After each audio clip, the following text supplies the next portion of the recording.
Welcome, everybody, to day 6 of ProBots here on ESChamp. We are moving into our round of 8, and we've got 2 more eliminations tonight. So sit back, relax, and get ready for an exciting day of ProBots. Again, make sure you hit that thumbs up if you like what you see, and let's go ahead and start. Roll the show.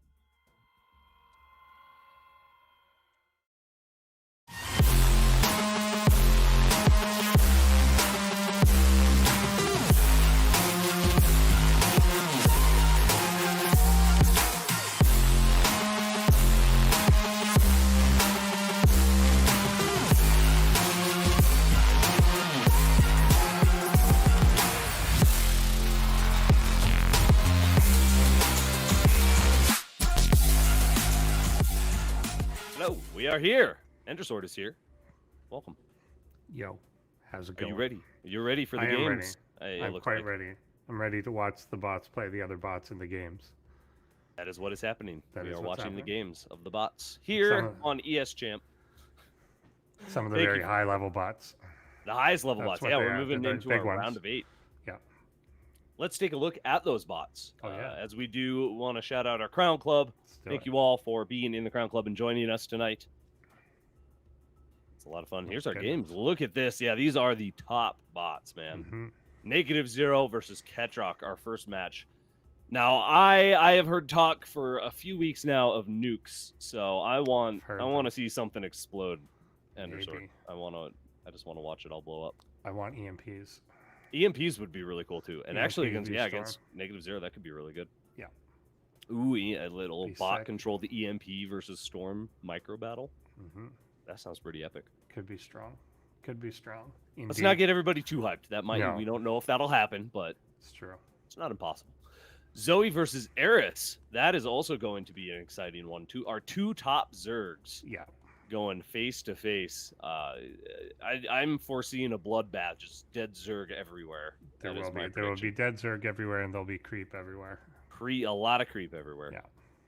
Have you ever tried to walk in something like it? I imagine it's like walking like in a swamp or something.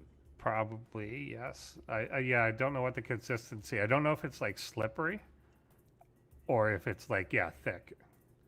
Oh yeah, it could just be you slip on it like it's really slick. Yeah, if it was just a bunch of like slime on the floor, then you'd lose your footing.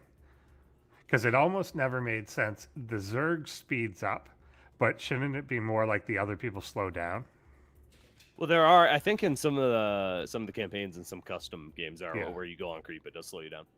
True. So there's some aspect of that. True. All right. Anyway, after that, if you know what the creep viscosity is, please get in the comments. Yes, let us know. We need to ask Bill Nye, get him in here. Yeah. Figure out that. Dominiondog versus MicroMachine. A couple mirror matchups tonight. That will be another. I'm predicting a little bit of a bloodbath here. Both have really good control. Yeah, that is gonna be an awesome match, actually. All right, and last will be BenBot versus SharpenedEdge. Yes. Nice lineup tonight. That is also going to be really good. SharpenedEdge has been giving us a good showing this season, and BenBot, doing well as well. He is taking. Who did he just take a game off? He just beat Zunk. Before that, I thought he beat one of our other top bots. Oh yeah, he beat SharkBot 2-1. That was pretty good. Yeah, exactly. All right. Well, I'm ready. Are you guys ready? I don't know. I don't have a timer anymore. They took away a lot of my camera abilities. I can't even see Endersword until now. I see one. There it is. 2 minutes. There's a timer. Yeah. So we were creep viscosity. Yes. So I don't know. Because it makes a difference. If it is not super thick, like if it's very liquidy, then it's just going to make you slip around and stuff. If it's super thick, then you think it would slow down people that are not used to it. Yeah, I imagine it's kind of gummy, See, and that would make sense if it was gummy-ish. Yeah, like sap or something. Yeah, it's kind of sappy. Yeah. Then you could see that people that aren't used to it would slow down and get stuck in it. But if you were designed to deal with it, then you say put your Zergling paw down, indent in it a bit, you could actually get a better push off than just on flat ground. So if you were kind of designed, it's like hydrophobic. So the Zerg have a hydrophobic substance, so they can. Yeah, essentially, it's as if they evolved. you put everyone else in snow, but you naturally have snowshoes. Yeah. Like that sort of thing that you may, or like skis or something. Although none of them like zip around. They're all clearly running, but it's like that sort of thing of if you can actually take advantage of the extra traction. All right, get your votes, everybody. Yeah. Negativezero versus Ketroc, 50-50 on the poll. This is gonna. I don't even know how to predict this one. Everyone's brackets are all screwed up at this point. Yeah. This is gonna be. A lot of people ended up, despite not getting everywhere, a lot of people actually have the upper part right. They just got there in a weird way. Yeah. Oh yeah, I still have a chance too to have somebody in the top 4, I think. All right, it is time. Thank you again, everybody, for tuning into ESChamp's ProBots Day 6, where again we've got 2 more eliminations. But first, we're going to see who moves on to our grand finals, our final day of ProBots. Will it be Negativezero? Will it be Ketroc? Let's go.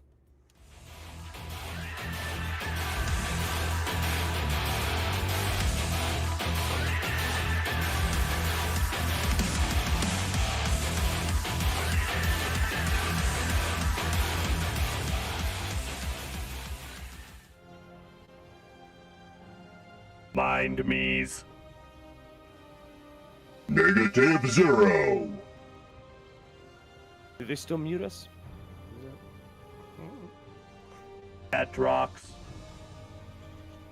Ketroc. Fair enough.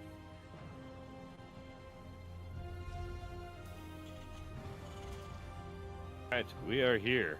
We are here. On, I don't know, because my screen is too blurry. What's this one? Yeah, I literally can't read it. I can barely even see the map. Yeah. But we are here regardless. Thank you all for being here with us. This exciting match, this best of 3. And yes, these bots have received updates. I am going to take a look at those right now. Yes. Good. All right, yeah, a lot of votes in. Ketroc taking the lead a little bit. I'm thinking Negativezero is gonna have this. His play has been so strong this season. I think he had something waiting up his sleeve. For this round of 8. I did select Ketroc in the prediction bracket. So that the upper bracket, I've got all the people correct. But then the lower brackets is a disaster. But yeah, I think a number of people got them. Yeah. There's a submission 3. Wait. Is what? Wouldn't this be the 3rd update or the wait? How many update rounds do we do? I think it's this. It should be submission 3. Am I full of it? Do we do 2 or 3 updates? Let's see. We do 3 sounds right. 1 update there. No, this would be the 2nd update. Is it? Yeah, maybe. I'm crazy. So anyway, I'm just no one's filming. It's fine. I got it. I figured it out all on my own. Negativezero with a proxy. I did see that improved proxy building detection and response. Oh, that's for his own, so he can not only proxy, he can see if you're proxying him. Ooh. That's a nice feature to add. Here's a good skill to have to know whether that's the case. So we got the bunker here up front, but the proxy tends to be the adepts. So I think it's a matter of can adepts kind of get past the front line, get into the main base or anything like that. And kind of once they're in, they're pretty good at wreaking havoc. But it is just a single gateway up here, so far at least. Yeah, it's a little pressure, and then he'll probably go into something a little more economic. No, all the bots at this point are definitely not all in on one base. Yeah, he's chronoing out the warp gate. So this is obviously like the launching point. It's gotten so blurry, I don't know what I'm looking at, but but something is happening. It's an adept and a pylon and a gateway, and here goes the adept. The bunker, so that it is just one bunker. So kind of to your point, if the adept can sneak in, but we've seen these bots, they have instant depot micro. They see an adept shade coming, they close that wall. So shouldn't be a huge problem. Yeah, I think that part will be fine. It'll be more getting behind like the mineral line up here or something. Yeah, here comes the warp in of 3. So we'll and see. 2. Okay, nice. The Widow Mine up front, and then a tank. Tank in a beautiful position. Oh, it does your favorite thing. I can't do that, though. It's just moving a little forward. Yeah. Ooh, where'd all these adepts come from? There's 6 adepts all of a sudden. And they do commit. They can't get in, but they're going to go, I guess, for the mineral line. Yeah, Nope. and it does. Unfortunately, getting the tank, again, do its little thing. Okay, this is pretty good. The way that they're trapped in there, and with the tank to kind of zone them out, works pretty well. So I think this is fairly shut down. Cyclone helps as well. Yeah, it's looking good for Ketroc so far. Although, again, for Negativezero, this isn't like, you know, such a proxy or all-in that, like, you know, game over or something. It's just going to be, if it gets shut down, that's fine. Yeah, and we're losing some frames here, but we're getting that Yeah. fixed up. Yeah. Mind me, yeah, with the good point as well. This is the last update for this tournament for these bots, so they need to go all the way to the end with these updates. This needs to be able to carry them through multiple opponents, through potentially multiple different races. So. Indeed, it does.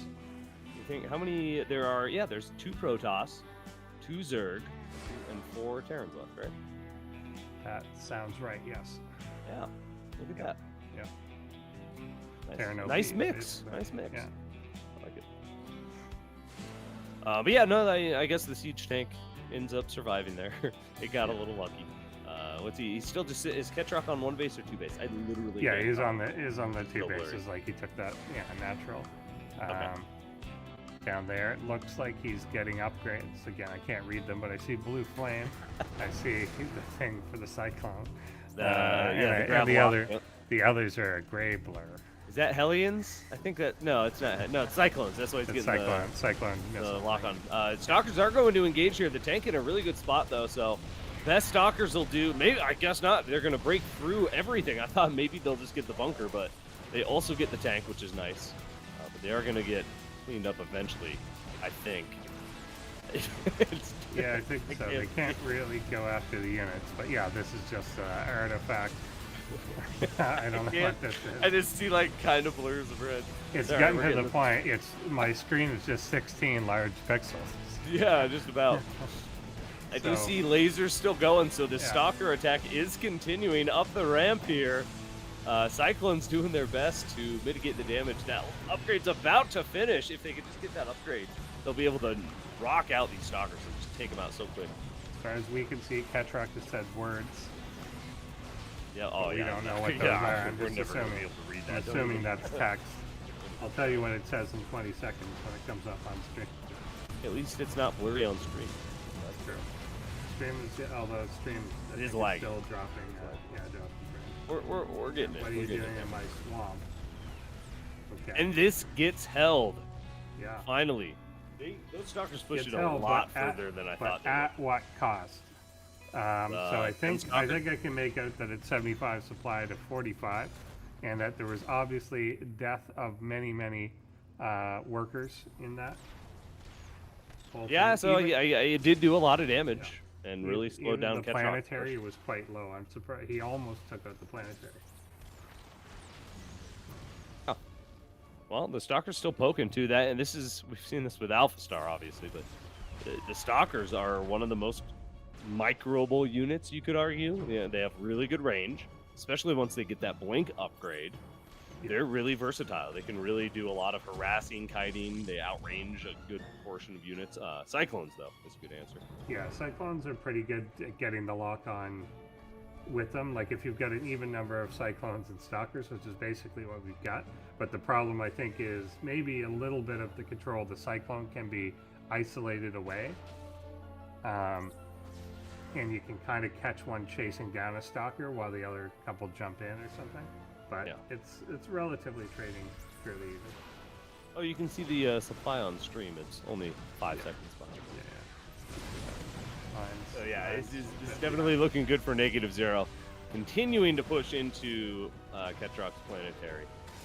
So I don't know. We'll see if Ketroc can bust out of this. I'm assuming Negativezero has a third base. Yeah, I think I see a third little red smear Yeah, there. he's got to get his economy back up and running. There's a couple like silver linings that may come up. One is the cloak that is still underway, almost finished. If he can have like a couple of the Banshees out and get cloaked, I don't think that Negativezero has any observers with that. Although I think there is there is one right behind. Yeah, it was in the main base. I don't know. I literally can't tell. Blue flame's done though. I see some blue flame. Yeah. But again, it's just pushing in. It's the piecemeal nature of it a little bit that the planetary is kind of gonna stop him from getting completely overrun. But I think he's gonna be throwing away some units, and the economy for Negativezero is just kind of cruising along, and that's kind of more the concern of anything. Oh yeah, well, there's no harassment going on. Yeah, and I see the game seems to be going faster, so I'm assuming. Have we just given up on Ketroc that quickly? I mean, he's still alive. No, I'm not giving up on him. He's got cyclones out. He's getting upgrades. I don't know what they are, but I see Neo Steel, whatever the heck it's called, for building. Steel frame. Yeah. That planetary will not go down without a fight. Yeah, that's going to take a while, but he has added on like Stargates behind this. There's Phoenix coming out to join along and everything. Something has happened. We sacrificed.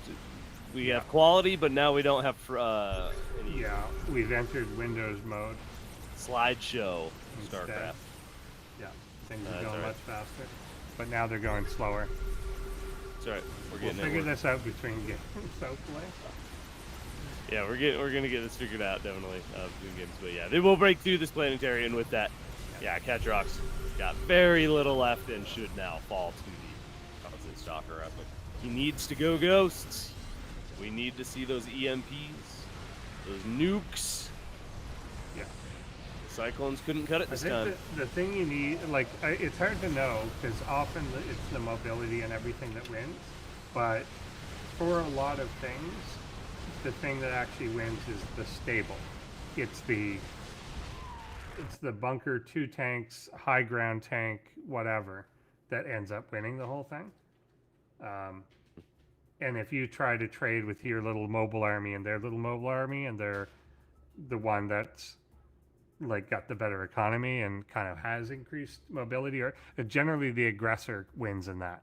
Like if you're both being scrappy, the person on the offense tends to win it. Whereas like if you're on the defense, you want that static, like sit, hold, shell, like make someone pay the price for even stepping into you, and then it's going to trade a lot better.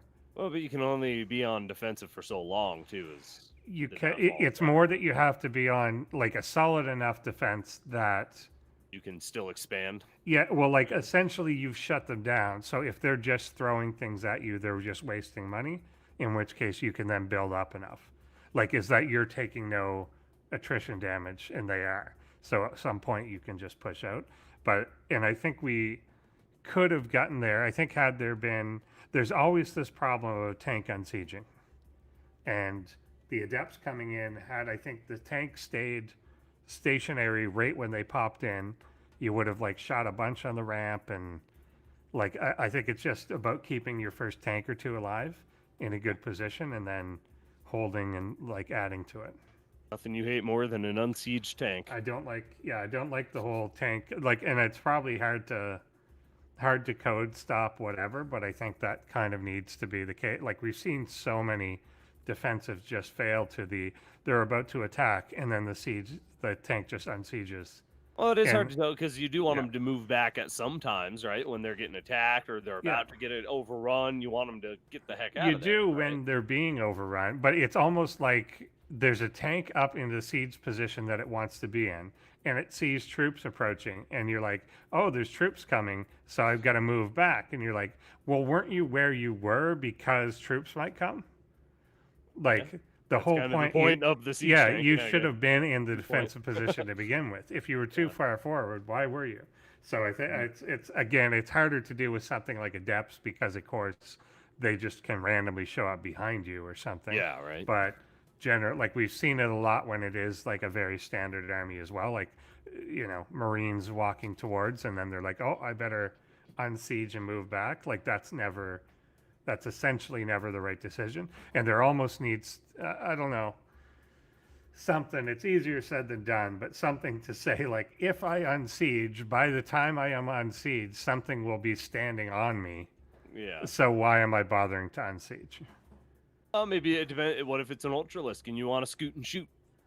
Shoot and shoot and run. No, come on. No. Off creep? No, Ridiculous. no speed? Ridiculous. No, never. I don't know. It depends. Depends, but it's like you can make your assessment on the size of the armies, but you also, I think this is another thing too, and maybe it's reading the map and stuff. And we've seen this a lot. Like once a bot starts to lose, it never quite understands like it knows things like I'm losing, fall back, but it never quite gets the idea of like I've fallen back so much that there's really no point in falling back. Nowhere anymore. to fall back to. Yeah, because if I lose. We're 10 minutes into the game. If I lose the natural, there is no game or whatever. So I think that we've seen a lot of as well, where something falls back to their main base and that's it. And they won't even stay and fight at their own ramp or whatever. Yeah. So I don't know. Again, it's tough because it's a little bit time dependent. And again, a person would know that, but like if you're giving up your like core bases late in the game, like at the very start, there may be appropriate times to sack your natural, but not at 15 minutes. There's never a time when it's appropriate to like sack your natural or something like that. So it's hard. Oh, but it's hard to you put see that bots in. like MicroMachine, and they can lose a base like that and still have plenty of recovery and have a bunch of bases coming up elsewhere and just be just. If fine. you've got more, yeah. But it's just Oh yeah. If you only have have your main and your natural, you can't give up that. Oh yeah, if you lose your natural and you don't have more, yes, you will be in trouble. So I mean, again, it's all easier said than done, and that's the whole point of the bots is like everything that you're like as a human decision, you're like, well, that's obvious because it's later in the game. Well, then you have to program in the concept of it's later in the game or whatever. So makes sense. Yeah. All right, we're getting this rocking and rolling here. Thank you all for your patience. We'll have our next game up shortly, getting those technical issues fixed up. So while we wait, make sure you check out our Crown Club. We just released a little video short on YouTube of a fun segment we did last week. Guess that StarCraft unit, very akin to Guess That Pokemon. So go check it out in our videos page. And if you're in the Crown Club, come watch live. Come hang out with us, and you can play along. We'll do stuff like that. We do other little mini games. Just to have fun, just to hang out, have a good time. So, and talk a little more about ProBots. What'd you say? Shout out? We're doing a shout out? Let's do a shout out. I like that idea. Yeah.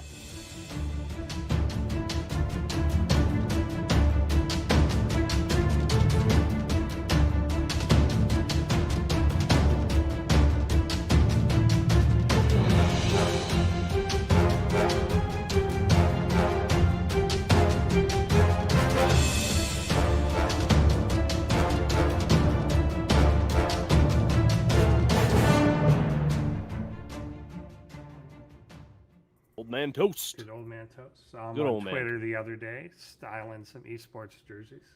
Oh yeah, what do you have? Which He team? got he's a rocking? Psystorm. Got a Ooh, fresh new nice. Psystorm jersey, looking all slick. Very nice. Well, big shout out to him and his new jersey. Thinking one day we'll be able to come join each other live again and hang out and someday back in nice little fun place in Canada. But until then, we're gonna sit here and we're gonna watch some ProBots. Thank you all for your patience. It is game time, game 2 between these two. Let's go.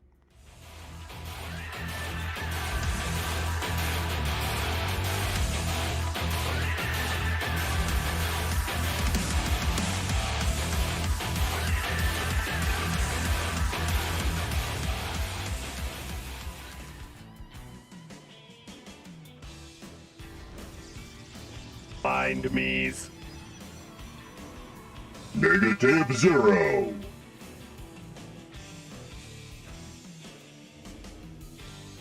Ketroc.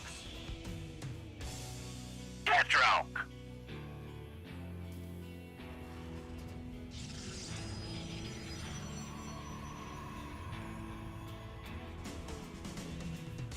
All right, we are here on Berlingrad. Welcome, everybody. Welcome. And now I can see. It's like I put on glasses. Everything's clear. Hopefully everything's looking good for you all. Ooh, maybe not. It's a little laggy still. Yeah, laggy, but maybe a little clearer. I don't know. Yeah. Well, it's always been clear for them. It's just we're the ones who they're always get the second-hand stream, as it were. The hand-me-down stream. Ketroc is going Ravens. I was finally able to read the text. At least that is what he said he was going. not ghosts. It's not nukes. But we did talk to him a little bit. That I think he said he uses that more against Zerg, right? Yeah, I think that's true. He's hanging out. He come up. He's probably here. He's probably hanging out. That's it. All right, well, let's see what happens. See if the Ravens will be good. Engineering Bay coming down pretty quick. He's going to be working on those planetaries, which will obviously help ward off the Adepts. This is a good map for the planetary right there. All right, we're going to get the proxy here again. Ooh, that's close. Hiding good near a spot. bush. Yeah. Well, would a bush hide a giant gateway like that? I guess these are, maybe this is some megafauna planet where it's just giant trees. I think. Yeah, I think anything that was taller. I think it's a matter of how tall you are. Well, no, if you're Kind of. a mile away and something's taller than the trees, Yeah, then you'll see it. Right. But if you're short and you're close to the trees, then you won't see it That's necessarily. It's angles, and then it How about depends on those the vision range because units have vision range. But what do they see? Yeah. What do they see after that range? Is it just black? Is it just? It's like the D. I think it's kind of vision, weird you know. that they do have a vision range You like just can't that. see anything past it. I think it proves that Berlingrad is flat, so the troops cannot see the curvature of the earth. You're a fat, flat Berlingrader. Yeah, exactly. All right, well, here come the Adepts. We're going to see the Adept pressure once again, -0. Very good with these Adepts. They've been very strong, very good at just breaking through, doing damage, and keeping the opponent slowed. So like this time, the planetary is there pretty early. That is really It is shooting eventually. Like I think everyone's seeing the slideshow Yep, we got a slideshow. We're working on it. a little bit. We're working on it. We See how promise. We'll have to see how fix it goes. Oh, Oh, something happened. did it just happen? Did we miss it completely? Oh, What just happened? Oh, something's ahead of All I know is schedule. -0 is a little bit ahead of schedule. That's Yes, good. But as he got ahead of schedule to go home, I don't know what he's doing. He's kind of grouping up. grouping up, I guess. Yeah, I think. Did he get close? It's hard to tell from what we can see. Yeah, he Whether- went right up to the. He definitely saw the base, the Terran Yeah. base. Then I think maybe the PF kind of made him say, "I got to Scared move him back off. a little bit." Yeah, Oh yeah, So- they're all the Protoss wants nothing to do with that. and I think this may be. Oh, here we Yeah. go. Okay. So some of it will depend on this stuff. So Ooh, yeah, you know. there's the block. And good cancel. The Adepts Yeah. do cancel, realizing that they're not getting up there. So, at least I'm assuming that's why they cancel. I would figure so. But they just realize, oh yeah, there's nothing good up there to kill, so we'll just stay down here. Yeah, Now I'm this- surprised. I guess he's going after workers, and he is getting a lot of them. That's the one thing. Like even though you're taking Yeah, the damage here, you're Killing the just economy. losing so many SCVs here that so it's is kind is of worth worth it the to trade throw. then? Yeah. Probably to throw like the 7 units away or so. That seems fine. They're still doing it too. And I mean, we've got like essentially double the How many worker workers count left? now. 20. Yeah, double Yeah. the worker count. Wow. So now the good news is Ketroc's just kind of been tacking behind it. So while this is great for -0 from that light, if Ketroc can get out enough of those kind of just annoying things Like out of these mass starports, turrets. Is that and what then you're you've got no real response for it. Yeah, mass turrets, mass banshees, whatever it is, then then eventually it just kind of this whole PF and even the workers at it become a speed bump. And as long as he never really goes, like as long as he can fill this back up the moment aggression stops, then I think he's not that much worse off. Well, the Banshees are out now too, and do they have cloak? Did they get cloak? Because there's no observer here, so cloak Yeah, would it be. doesn't. I don't think he has cloak yet because he went for the. Oh yeah, he upgrade got on the energy. Raven upgrade. Yeah, the he got the quarter Raven reactor. upgrade. So Phoenix are going to come out here now. Game Okay. audio will be fixed next game, everybody. So sorry. But So yeah, hopefully the beauty stuttering's of better. the beauty of the turrets for this is while they were like kind of trained to ignore the planetary and kill the workers, I don't think they're going to be like that with the turrets. That they're going to feel that they need to kill the turret, and so it's going to stop the bleeding on the workers. Because if they were coming in here and just kind of dive bombing and killing the SCVs off, it might still be worth it. But now they're just coming in and dying, and there's not really a lot that they're getting for it. Yeah, well, their shields are getting used up on the turrets and whatever first. So now, when they dive bomb in, they don't have any more shields, so they can't stick around as long. But so I guess Ketroc is stabilizing a little bit better then, right? Yeah, he is a bit. We'll see what this can get up to. So the Phoenixes are kind of being a little annoying in the back here. We'll see if that accumulates into some number. Blink is about to finish as well, and we'll see if he can kind of like blink on a few of these Ravens. The Raven being mass repaired there, and there's no defense against the Phoenix at the moment. Other than turrets, but he's starting to use up that energy. Raven even goes down there. Got nothing. He's almost got nothing left. There's some Vikings coming out now that will be able to shut this down, but losing a bunch of the Ravens is a huge investment into all those. And he's now kind of found angles around the PF here. Yeah, it's good. You see the stalkers keep blinking in aggressively for whatever reason into that.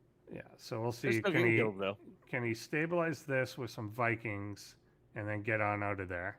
Ooh, maybe, and because he does have enough money for some repairs still, so the Vikings could sit here and absolutely ward off these Phoenix, these Phoeni. Did we ever establish a plural for that?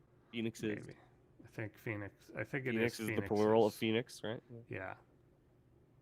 I don't know the word origin of Phoenix. Because it's people always get it. Yeah, if it's Greek, then I think Greek does the I, Latin doesn't. No, it's the other way around. Latin does the I, and Greek doesn't. I don't know. So it depends which origin it is.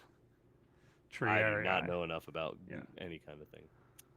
All right, well, this is it's starting to break through again, Endersword. Yeah, it looks like Negativezero is kind of just overwhelming it. There is a third base here, but it's not really up for any intensive purposes. There's a bunch of Vikings, but just the way that the Phoenix are like just kind of all over the place, it's hard to get some traction and pushback here, and the economy is just so getting a bit out of hand. Yeah, well, but Ketroc actually he's got that sneaky base over on the right there, starting to drop some mules. So he will keep that income coming in. He's still losing all these workers again, though. SCVs are replaceable. If this was able, if this was able to hold the line in front of the PF, then this is fine. But he doesn't, and PF, as good as it is only shooting individual units. None of them are grouped up. None of them are taking splash. Well, it's funny because I think it was last year. I'm just looking at these upgrades. There was an upgrade for the planetaries to target more efficiently, so they get more splash. But the stalkers have just negated that by splitting so much. Yeah. So there's just doesn't matter how good you micro it. There's just no splash. Now the game has basically stopped for us. Yeah, that's all right. There's on the screen. There's like a 50 worker lead here at the. Like I said, at the intermission, are replaceable. He has mules. It's fine. He kind of has mules, but he's also only got 27 army supply. And 20, it's a little bit of a and 25 minerals, which is. Well, you could often do this too up until your main base starts to mine out, but that's happening as well. So, you can't replace after a while. And I think you need the gas income for what he's doing. He does still have 3 workers, but that's probably even more important than the mineral part. Is everything he's making is pretty gas intensive. Yeah, screen is frozen. Everybody hang tight. It's we're live, so something's I don't know what's going on. Did you pause it and just didn't realize or something? What's going on here? Did we jump back? Where are we? I feel like we time warped either forward. We went forward about a minute. Yeah, we went forward about a minute. Yeah, so PF does a fall here, collapses, and Negativezero just continues with the swarm. All right, so in that minute we missed, I get the stalkers just amassed entirely outside that planetary, and then once there's just too many, he can just push through. So nicely played, Ketroc. Not able to hold the persistent micro, that persistent stalker harass. Yeah. Well, and it's a good, the adept opener too. It's they're able to dive onto the worker line and get so many kills. It really slows everything down too much for Yeah, it's brittle. It just wipes the line out, Brutal. and then too, since they're trying to combat it, the first Ravens come out and drop the turrets and everything and use up all their energy. So then when the first Phoenix show up, they can't really deal with them very well. And if they drop a turret, it'll just move out of range and come back in. So, and then they just accumulate, and you can't really kill them in an efficient way. By the time you switch to Vikings, it's too late. Yeah. Just really good unit control by Negativezero throughout, and like it's just the scattering of the army. Like if the two had been forced to kind of fight in a small space, then it could go different, but he's just spreading out, never letting anything, like the damage is so spread out between all units that it's just not things totally dying off. Yeah. And then just attrition on the SCVs, and brutal stuff. Or SCVs, they don't deserve it. I'm excited for so he's going to be going up against a Zerg in the next round, guaranteed, either Eris or Zoe, and Negative, which is our next matchup, by the way. But there are, I'm just looking at his updates here. There's a ZVZ update, so improved a Zerg wall, Zerg rush wall response, and we'll even use a shield battery in the wall. So I'm liking the upgrades there for his next matchup, which is good. Again, this is the last update, last round of updates. These bots have to go through to the end of the tournament with what they are running on. So we'll see if he can continue that run. All right, well, let's talk about Eris versus Zoe since it's coming up next. Yeah. Let's look at their updates. Do we have stats for them? Oh yeah, I don't know. Did we do stats? I feel like we forgot the did stats on for the other guys. I think we had to fix all that other stuff. So yeah, no, I don't think we did. Where did this stuff go? Yeah, I mean, I think this is kind of your two kind of Titan can be huge Zerg macro craziness sort of things. So final submission for Zoe mentioned issue where units are too scared to defend. So that's kind of we were talking about earlier. Oh yeah, we were about that last week. So yeah, it won't just retreat to death, I guess. Hopefully. And I like this. Is he talking to us? Note. He said he prepared something special for adept nonsense. Oh boy. So if there's adept nonsense, then Zoe has something special for you. That's good. Yeah. All right, and then oh, something's flashing.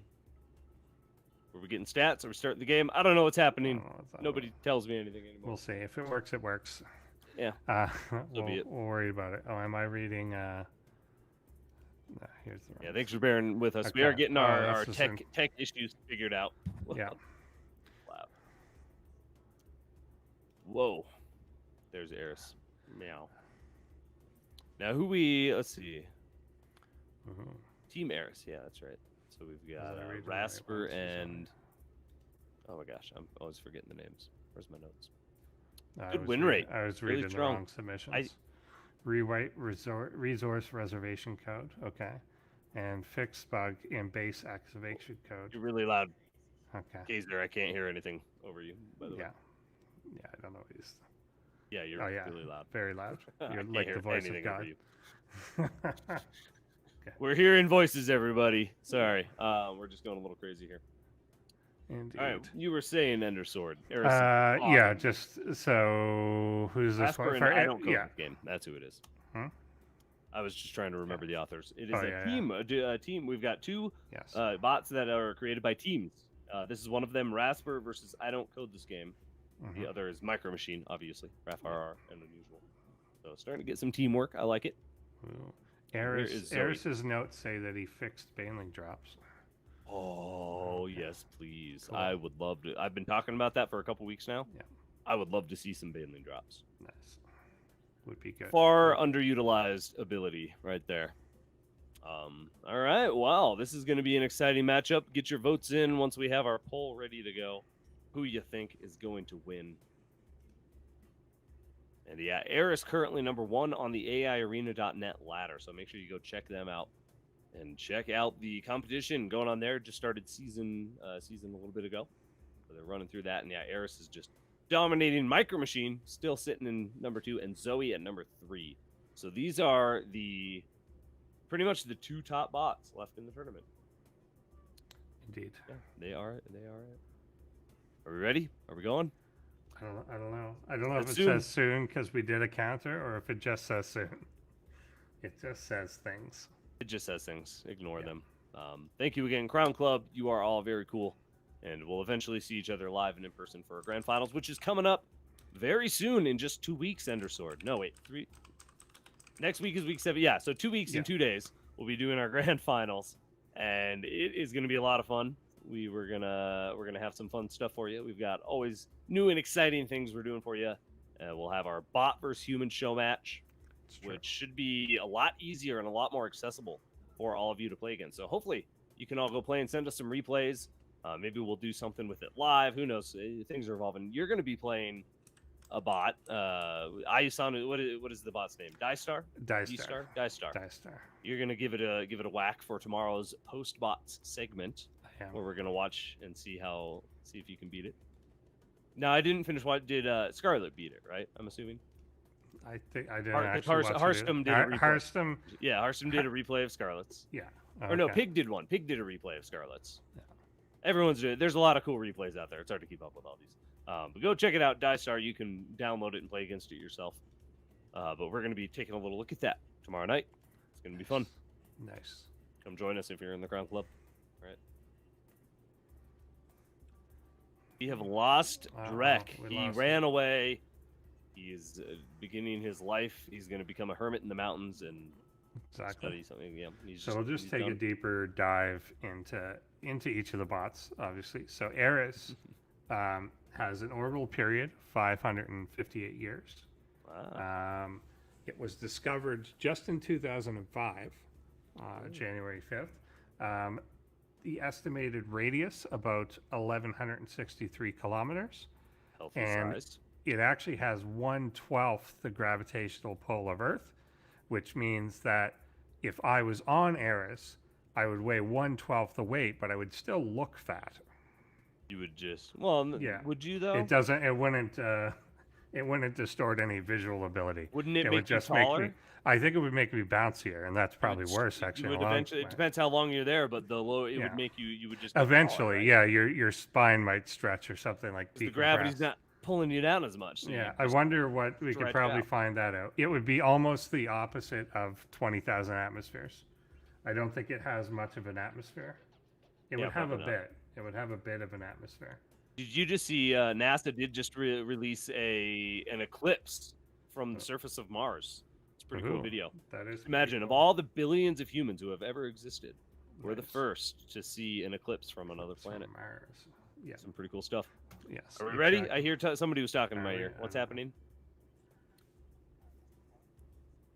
Quality is doo-doo, so we're going to work on cleaning that doo-doo up. We're going to polish some turds for you all and make everything look good before we start this next game. But yeah, hang tight. We do have Eris versus Zoe coming up. We'll have a poll in the chat very soon. We appreciate all your patience today. We do have an interview. Oh, you can put that on. Put an interview on. Yes, by time. Thank you. Let's roll an interview with someone. Who'd you say? Does it matter? Zoe. Oh, Zoe. Yeah. Oh, this is from Postbots. Okay, we're going to play a little clip from our segment last week. Let's go. Soup Catcher. What have you changed when preparing? What did you change when preparing against Dominiondog compared to the previous season? So kind of what we were just talking about a little bit. But did you have a specific change or a plan going against Dominiondog? Right. So one thing I've done now that Evil Zoe is playing more builds. Like Evil Zoe used to be just a worker rush, but she's doing some more cheesy. She's evolved quite a bit. Yeah. So one thing I've done is to pick some of those builds for Zoe, and have some logic to figure out where are we in the series and how did the last game go. So that the second game, the 3 hatch before pool. That was specifically set for Dominiondog. Oh, okay. So because you knew he'd be a little more passive or something, or assumed he'd be a little more passive. Yeah. So Evil Zoe had done well with that build. against Dominiondog. Straight at it. I've spent a lot of time on ZunkP, not for ProBots, but just because Zoe kept losing against ZunkP. And it's a similar, like the marine timing is very similar, the one that Dominiondog and ZunkP's. Okay. So you're able to kind of prepare for multiple bots at once a little bit there. Well, and that's it. Yeah, especially here, you have to be ready to. If you get knocked down to that lower bracket, you got to be ready to face somebody unexpected potentially. So, no, Ketroc. Do you take any inspiration from Eris, or does Eris take any inspiration from you? Because I notice, usually when one of you beats me up, the other one can beat me up the same way. Yeah, I have been stealing builds from openings from Eris for sure. That's a legitimate strategy. You learn from the pros, right? Yeah, learn from the best. The ZVT opening, I would not have figured out you can get away with being that greedy. Yeah, that still throws me out. They both take the third base very, very quickly. Yeah. And it feels like it should be able to punish, and maybe a human player can do it, but my bot sure can't. I think a big part of it is that like a single Reaper is not a threat to a bot. Yeah. Well, sometimes it is. If it's micro. Well, it shouldn't be. It shouldn't be. Like, you can micro drones. For days against a single Reaper. Yeah. So it's not delaying the pool. It's not a huge problem. If it's just the one Reaper, like if you're getting proxy racks, then yeah, of course. Oh, yeah. With the speed mining, taking a fast third isn't quite as greedy as it is for a human. Yeah. Just because you have the extra minerals, so you can kind of that's true. Fit in the third hatch with less. You still having that, that base. Yeah, it still feels there should be a good way to exploit that though. But I don't know. Certainly, Zerg economy ramps up the fastest. I think Zerg has benefited a lot from the speed mining. Yeah, which is probably a good thing for us because I felt like before the speed mining, Zerg was probably the toughest race for any bot maker to make. It still may be the toughest race, so it's nice that something's working in their favor. They don't have the Tempests or the Cyclones or the crazy micro units that the other bots have, or their races have. No, it feels like they're doing really well at the moment, though, because they're obviously top 3 places on the ladder. So, I mean, it looks like they're doing okay. Burrow Roach, super strong. The Burrow way that bots can micro roaches and keep them alive with Burrow is so good. Yeah. No, they got a lot of tools there, but it does feel like it's quite balanced still. Like you've still got Protoss bots like Negativezero up there, and obviously Terran bots like yourself, Ketroc, and MicroMachine. So there's a good spread at the moment. There's nothing broken. There's nothing so overpowered that it can't really be beaten, other than MicroMachine or Ketroc. There's nothing like inherently imbalanced that can't technically be beaten. No, I mean we were worried about like ProBrush for a bit, but I think that's been mostly solved. Mostly, I think so. Back, everybody. Thank you for hanging out with us here. That was again a little clip from our post bots segment that we did. That was like last week or 2 weeks ago. I forget exactly. That was last week, right? It all blurs together. Drek keeps me locked in a cage in between sessions, in between shows here. So I just come out once a week, casting ProBots. It's a lot of fun. We've got Zoe versus Eris coming up very soon for you all. Hopefully it will look good now. We've been fixing things behind the scenes. And should be exciting. I'm excited to see. Again, this will be to move on and face Negativezero, whichever bot wins this match. The loser will get knocked down and await their opponent. Now they will face either. Let's see. Loser of Eris versus Zoe will face either SharpenedEdge or BenBotBc. So they will need to be prepared potentially for a Terran or a Protoss, and they've got a Zerg coming up tight. So this is going to be a hard match for whoever gets knocked down, I think. I think so, depending on how the updates went, I suppose. Indeed, that's true. Will it be, though? They're the 2 top Zergs. Are they just going to tear through the rest of this bracket, do you think? They might. I don't know. Well, I don't know. There's still, I mean, Negativezero is still tough. Like, there's still nothing, like, easy to do. Like, Yeah, everyone's And we got don't know if tricks. he saved Everyone's got a tricks. special update or something. Yeah. Yeah, exactly. So Some I sneaky don't know update up what the they're gonna pull off. I think I think everyone is kind of like everyone left is very much if they get into their game, then then they're super dominant. The key to like stopping any of the ones that are kind of in the upper bracket was always, can you throw them off the plan that they want to do, and whatever. And usually that means early aggression. So I kind of find what is the top in this spot in this scenario. Then in this scenario, I think probably actually Zoe, because Eris is the one that tends to like intentionally stall you out for later. So I think if there's one that you're gonna want to disrupt, it's Eris. But I mean, they're both fairly like strong when you go later. So I don't know that there's a, someone's like the I need to cheese you bot, but yeah. But I think that would be the way it goes, that Zoe has the incentive to try and disrupt.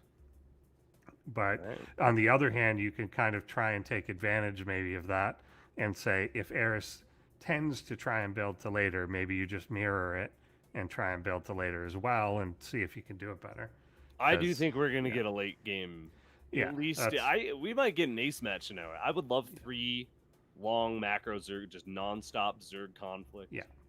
I think that would be epic. They're hard to plan out. You either get long games or you could have just early ling kills. It could just ling like flood it could just be whatever. I don't know. I feel like these bots can hold that early ling pressure, and probably they seem to have the correct response when it comes to early pressure to build just the right amount, just how much they need.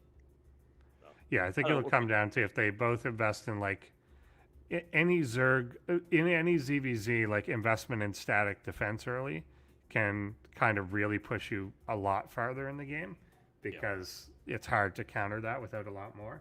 So I think that may be what you get, and then we'll see from there. But it's one of those things, especially for bots, if someone gets a slight advantage, they can just kind of push it. Just roll with it. Yeah. The domino effect, as it were. Indeed. And get your votes in. Let us know who you want to win. We've got the poll live. Yeah. Oh, the game will be starting soon. I'm gonna say in 10 seconds, because I'm something like that. Definitely Probably not that. No? Okay.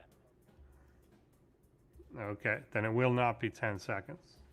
He's not doing that. Okay. He's not restarting his computer. What's should important? we just go on break? What's going on? What's important is that there's methane ice in the atmosphere of Eris. Is that good? It's neither good nor bad. It's just a thing that's true. Methane ice. I mean, it would be bad if you were there. You wouldn't be having a good time with that.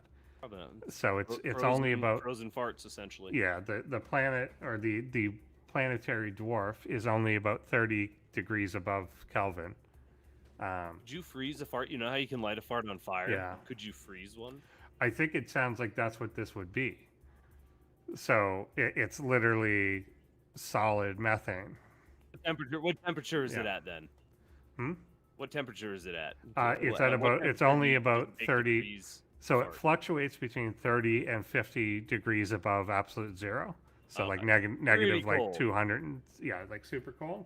And so so basically, but its orbit's like fairly elliptical. So it would freeze and then it would thaw a little bit in some parts of the year. So you'd get essentially methane snow happening, but it's also got a thin enough atmosphere that as it melts a little bit, it actually loses it. So it's slowly shedding the methane that it sounds that horrible. It has. Methane snow. Yeah, it's probably not great. Does not sound like it. It's not good for you. Yeah. All right, we have finally gotten everything ready. It took us to divulge into fart talk for them to finally get things rolling. Ladies and gentlemen, it's Eris versus Zoe, our next best of 3 here on ProBots Day 6. Let's go.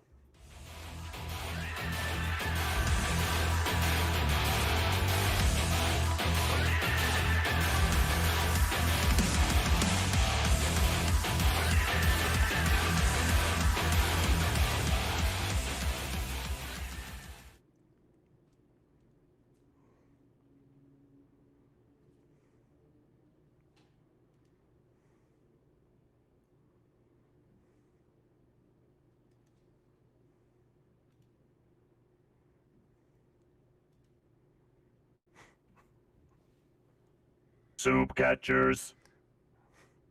I'm guessing no is the answer to that. Oh, what happened? I walked away for a second, and it's all just black. But we're still introducing the players. We and are that's introducing the important bots. part. That's Yeah. Oh, there we something. go. There we go. All right, Oh, that's we're here on Hardwire for we don't know how long, but we're gonna roll with it. Interesting. Hardwire. And it, All right, it hatch turns out first. the Definitely methane, going late game. the methane doesn't actually melt. It does that dry evaporation. Ah. Have you ever heard or seen that? I don't know if you. I think as Canadians, people are aware of it. But if you take like an item of clothing or something, take a T-shirt and put it in water, and then put it out when it's freezing out, it will freeze. Yeah. But then if you just leave it out there long enough, it will dry out. So eventually the ice will be gone, and it will actually dry out because the ice itself evaporates away, and then doesn't leave it wet. So it never actually melts, but it loses over time. The ice itself, basically, the ice itself evaporates and then it's gone. Interesting. Yeah, no, it doesn't get that cold here, thankfully. No. What part of Canada are you? Like way up north? Yeah, I'm in Nunavut. They call it Nunavut. Nunavut. It's our Nunavut. 13th. Sounds cold.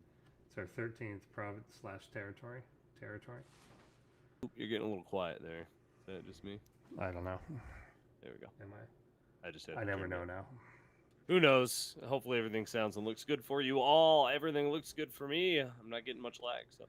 Yeah, it's not too bad yet. We'll see if this holds up when things start to fight or whatever. Yeah, I'm gonna sit back, relax, and wait. This is just gonna turn into a bloodbath of Zerg. I'm calling it. We've got speed on the way. I imagine we're gonna get up into the Roach Hydra, just kind of Roach Hydra Zergling battles. Maybe Eris goes into Mutas or something. I don't know. We'll see what happens. That's just the feeling I'm getting. I'm feeling Mutas. Mutas are fun. They're really good in ZVZ. I'm gonna try them against Star. Oh, is that what you're gonna give it a I whack think at? that's what Not I'm my gonna do. spine crawler push method. Well, I kind of want to try that too. I'll play a few. Both. Yeah. Oh, you jinxed it. Mind me, right as you said that, it started lagging. What the hell, bro? Why would you do that to us? Still no audio? No audio. We're working on that as well. So sorry. Well, yeah, of course we're gonna have to Kind take. of. What else are we gonna do? Yeah. All right, All right, well, we'll try, but yeah. So things are happening. yes, they are. Slowly. Once now, it's gonna be a little bit of a slow build up. Knowing that, yeah, we got Roach Tech on the way. We've got Burrow. Ooh, that's actually a nice addition. This early on, Burrow for Eris. This creep needs to start spreading. So now, is creep in ZVZ? Yeah. Is it worth spreading? I still think it is. So you think it is? One for vision, because you're going to then know where your opponent's attacking. If you're not spreading and they have early warning and you don't. Mm-hmm. And I also think too, if you're on the defensive side, what defensive unit do you have that they don't? And that's the queen. And so the creep is great for the queen, but it's essentially neutral for everything else. Well, yeah, you obviously want it defensively, but what about halfway across the map? Do you want to leave a spot uncreeped? So then the enemy army has to come across the uncreep, as it were? And then, maybe there's a few that I could argue strategically. If you're trying to sneak a base off to the right side of the map, maybe you don't want to lane into your own base. But I think it's negligible, because then you could also make the argument of, but wouldn't I want to see someone coming to that base? So I think there's always a trade-off of slowing them down but being blind, or speeding them up but you see it. Yeah. So I don't know. I think there's strategies that could employ one or the other. Well, actually, to your earlier preference, if you're going mutas, maybe you don't want creep. So yeah, it assumes that you're probably using it. So if you're not using it, then you may not want to. But yeah, the vision alone could just be worth it. Yeah, Soup Catcher saying that. Yeah, I think the vision outweighs everything. Yeah. And when you take it, it's while you share creep, your tumors are yours. That's so they true. have to take over. And they can't see them unless they have an overseer or something. Also, That's a good point. if you go into a late game too, so say you get into Broodlord, then your own creep tumors can spot ahead, so you can actually launch those farther in places that you wouldn't have been able to see. Mm-hmm. That's a good point. All very valid reasons to spread your creep. Yeah, underground units. Everybody. Ooh, Zoe knows what's up. Zoe detects the burrow and should be getting those overseers, I would imagine, in response. So very scrappy, Are there overseers very out even. for Zoe? Yeah, they're there. Yeah. A lot of bases. Yeah, this is just going to be. They're both going to have such good production and so much production and so many resources. Yeah. They're just going to be able to send wave after wave. And I think, while it's been slow up until this point, we'll soon hit a point where it's just non-stop fighting potentially, where one of the bots will just eventually have to break through the other or something. Yeah, you've got Zoe going into the lurkers here now. Eris is still, I think, kind of, just going upwards on the tech. It's just an arms race. Who can get the most stuff the fastest and exactly. be the deadliest. And right now, Ravager's a very good addition here for Eris. They do a lot of damage in ZVZ. Yeah, and I think Zoe has to be a little careful on not throwing away too many units, although I think he's safe to be making some space. There's always a trade-off. There's a point where, as Zerg that are going to a later game, kind of sends roaches off to die to, make some room for the transition. Were the Ravagers trying to hit the burrowed like trying to guess where the roaches were, or were they trying to hit that overseer? I'm not sure what they were trying to do. It's hard to tell. There were burrowed roaches nearby, and if they saw the roach burrow, you would think, okay, the Ravager can file right there, It's hard to tell since we're not watching it. Yeah, some of them are hitting dead on some of these burrowed units, it looks like. They may know the last position, It's hard to say exactly. It all happens so fast. That's it, and we're kind of seeing it frame by frame. Yeah, we're starting to get that. So it's hard to get the fluid timing and stuff right. So Eris chasing down a bunch of lings. Zoe so far has been kind of thrown in the units and losing them. So losing some of the supply here, but replacing those with drones. So at a monstrous 92 drone number at the moment. And we're getting a Spire now by Eris. I called it. Yeah, maybe. Called it. If it's for mutas, I don't know if it... Well, we have seen Eris go for mutas so that she can backstab the opponent and kind of draw them home. It's kind of funny looking at looking at the map, looking at where we are in the tech and everything, and then being like, oh, we're 8 minutes into the game. Yeah, have you ever seen full creep spread at 8 minutes? Not a spot on the map like these fringes now being filled in. Are the final bits getting covered, Well, but the mutas are nice, but there are infestors already out for Zoe, so Fungal's obviously a great way to deal with the mutalisks, so we'll have to see how effective it is. Sorry, we're working on getting the frames there fixed up, everybody. Bear with us.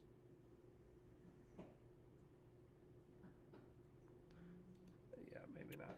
All right. That's not what you want to hear. Yeah, so both of them at the max supply here now, and they will have to start killing off stuff to make room, basically. Zoe going up to the hive, and we're going to have mutas start to come out and put up a fight. Big engagement here in the middle, but Zoe just kind of running away from it. And it looks like Eris is the one that really wants to take the fight, but Zoe being kind of the evasive one. All right, we're getting to that. Yeah, that maxed out point. Yeah, both bots are maxed out. Production is going to start cranking in full gear. Once they start trading a little bit, both are being a little bit, they're not being all out attacking. I guess now finally Eris is starting to barrel down here. Yeah, Eris wants the fight at this point. Zoe is still being a bit evasive. Eris moving on to Zoe's side of the map. Will go after this base and I believe get it fairly easily as the rest tries to evacuate. Oh yeah. So that's good, and that's kind of what you want to do in this scenario, right? Build up a big army and just bulldoze, just wrecking ball kill the bases, kill production, do big hits. And then you can just remake your army because your production's so good. Yeah, and you want to 8 do bases that or too, whatever since it you're was kind of for. the one that's like both of them were maxed out, and then Eris coming in with the big hits here. Yeah, I Even feel if like this is a loss, but you get a couple bases, you can remax with what you want. it feels like being aggressive is the much better approach in this matchup as opposed to trying to be defensive with lurkers or something. Zoe does have the lurkers in there trying to defend, but there's overseers and ravagers overhead. The lurkers are never going to be able to, unless there's just an overwhelming force. But again, then you have to dive on top of the enemy's army with lurkers, and they're really good at kiting back. We've seen, these Zergs have the best micro you'll almost ever see. Hey, Banelings, look at that. Yeah, there we go. Look at that. I think I'll be again we damned. have somewhat the Is that the first Zoe. Banelings we've ever seen? Not ever, but Ever? they don't get used a lot because you can bots, end up making them not usually that efficient. But there are certainly situations. I think they get underutilized because of that potential. There are times when if someone chooses to massively split away, that's actually worse. So I think they could be used a little more strategically. Well, a few people do. Nice fungal there on the ramp. Yeah, it looks like Eris has broken through Zoe. Zoe has lost most of her main bases on the outside here. So yeah, just going to be relying on the pretty much mined out. I would imagine the main's pretty much mined out, and the natural is getting low. I would have to assume at this point. And there's mutas overhead, and not a whole lot. A few mutas or a few Hydralisks and Queens, but fungals go down on everything. And yeah, there's just not enough production. This is going to absolutely go to Eris in game number 1 here. Yeah, Bots indeed. 7. Thank you for tuning in. Indeed, a row. So yeah, both of them were just continuing to tech as well. There's the Greater Spire coming down on Eris's side. Broodlords, yeah. I've heard tale of Eris's Broodlords. That's it. We always hear tale of them, and we don't see them. We have yet to see them. It's like the she's mythical dragon. Yeah, she's won every time before this ever happens.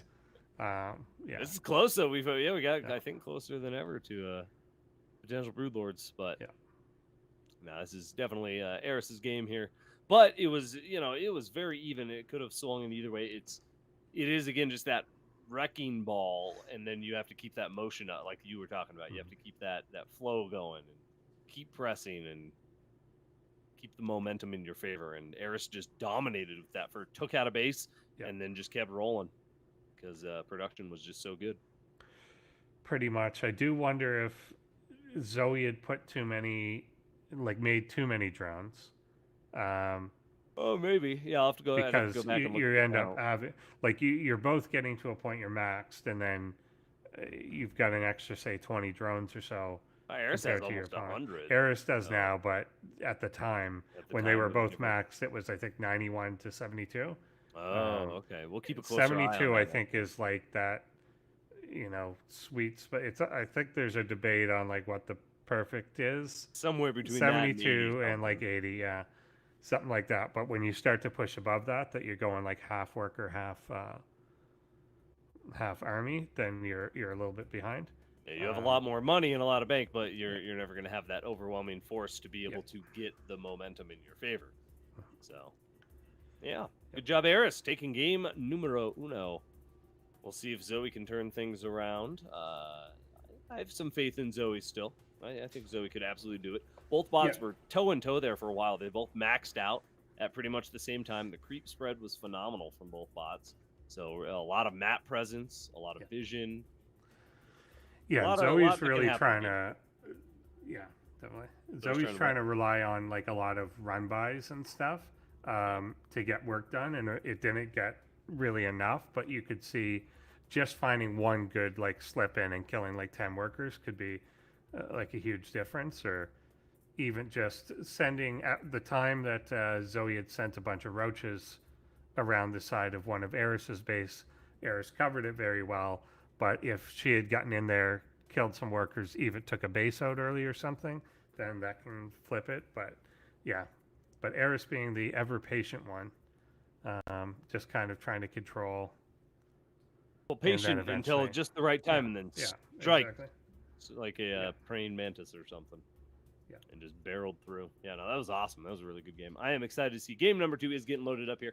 Thank you all so much for joining us. Again, the winner of this match will move on to our grand finals, guaranteed. Our final day, which is in 2 weeks' time on a Saturday, so 2 weeks and 2 days. Make sure you join our forum to stay up to date with when and where that'll be happening. And obviously, it'll be here on ESChamp, but we do start it earlier in the day, so we can make sure we accommodate you EU folks a little bit better, and make sure everybody can watch. That's fine. We got a couple minutes here until we start our next game. So I'm sure he'll come back. Exactly. Yeah, I know. So, we're gonna keeping things running smooth. Our guys they're scrambling, working so hard in the background. So thank you all for bearing with us and being patient. Exactly. Things are looking a little bit better, so we're getting there. All right, so and then you after take a the break, deeper dive into like Zoe, then maybe.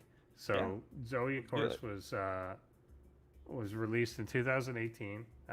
Newer bot, definitely a younger bot, as it were. Exactly, and it was a romantic science fiction film, starring Ewan McGregor, but directed by a guy named Drake, but not the rapper Drake, but just another guy named Drake. Romance sci-fi. Oh, it's a new one. Oh. Yeah, it's relatively new. Yeah, like I said, 2018. It was originally released at the Tribeca. Oh, I thought you were talking about Festival. the bot was actually made. I was like, yeah, that does sound about when Zoe was made. It might have been. It's coincidental. That sounds about right. Yeah. Amazon got Studio. 4th place in. No, this is only Zoe's second season. So Zoe is still very, very new. Yeah, I think this Zoe has better critical acclaim. The movie absolutely. Zoe only has a 32% apparently on Rotten Tomatoes. Do you trust Rotten Tomatoes though? Yeah, not really, and it says it's only based on 25 reviews. I think they gave Bill and Ted like a 30 or 40% as well. Bill and Ted's Excellent Adventure. Like really phenomenal movie. Yeah, maybe I'm thinking the wrong one. They gave some. They gave some good classic movie, just horrible ratings. I don't trust Rotten Tomatoes worth much. It's a select group of people who have their opinion on what they think good movies are, just like any other whatever. Bill and Ted's original is 81%. 81. Okay, good. But the Bogus Journey did not do as well. I liked it. I thought it was. I thought it was fun. Okay. I thought it was fun. I thought it was. Death was cool. Yeah. Obviously, it wasn't the original, but it's never going to be. I thought it was good.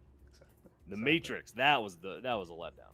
The newest Matrix. Oh, the newest Matrix. Don't watch it. If you haven't seen it, we're not even going to talk about it more than this. Just don't watch it. Don't ever watch it. Just don't do it. Pretend it doesn't exist. I find it weird. So the premise of like Rotten Tomatoes is like that you don't score it. You just say whether you liked it or not. Yeah. And I find what happens when you score, like if you give people a bunch of stuff and ask them to score it, like 90% of their scores will be at the top half of it. Mm-hmm. But then if you just ask them the binary yes or no, they put so many more things as a no. But if you tell them to score it out of like 1 to 10, they would put very few things as like a 3. And it's just weird human behavior. Whenever you give someone an entire scale to work with, they only ever like use like 10% of the scale you gave them. They inevitably fuck it up is what you're saying. Yeah, basically. Human nature. Like if you, it's weird. Nobody ever does it the way that you would think. And even in sports stuff like the Olympics, they're like, figure skating is out of 10 or whatever. Nobody ever gets anything less than like a 9.1 or whatever. Like no matter what it is. Fall over like 3 times or something. Even then, I think you lose like, a 10th of a point if you just fucking face plant or something like that.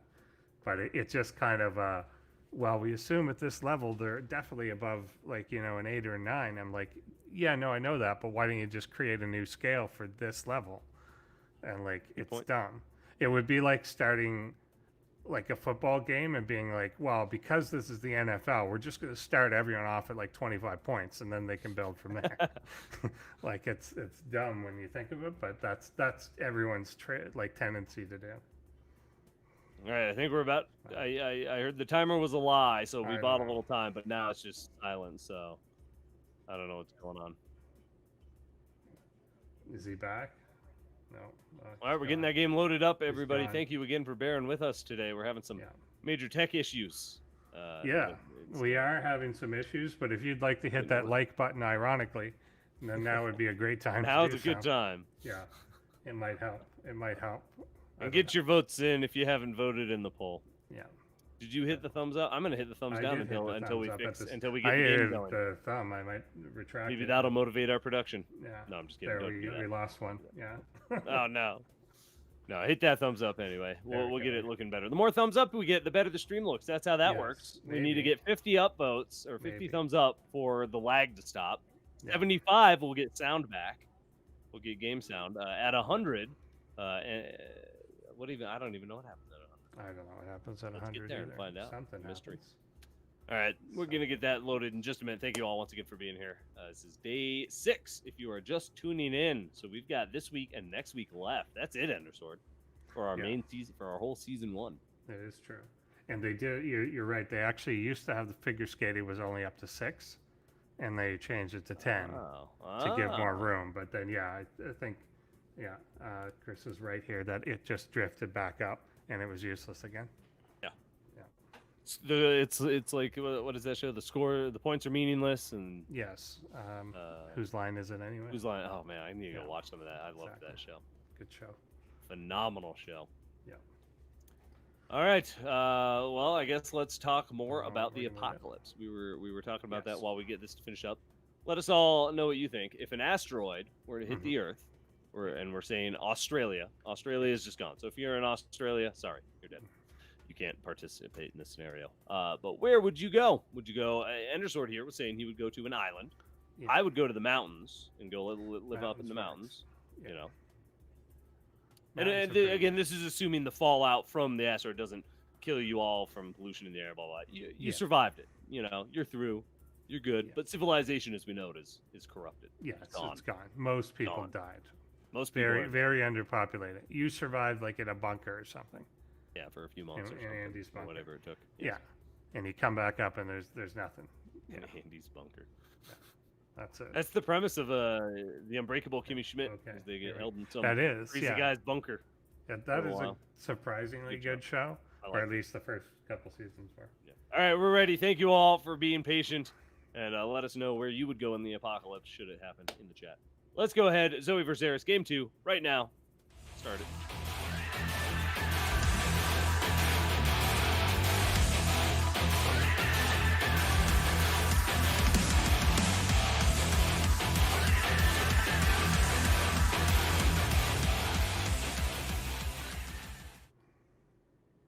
Team Eris's. Eris.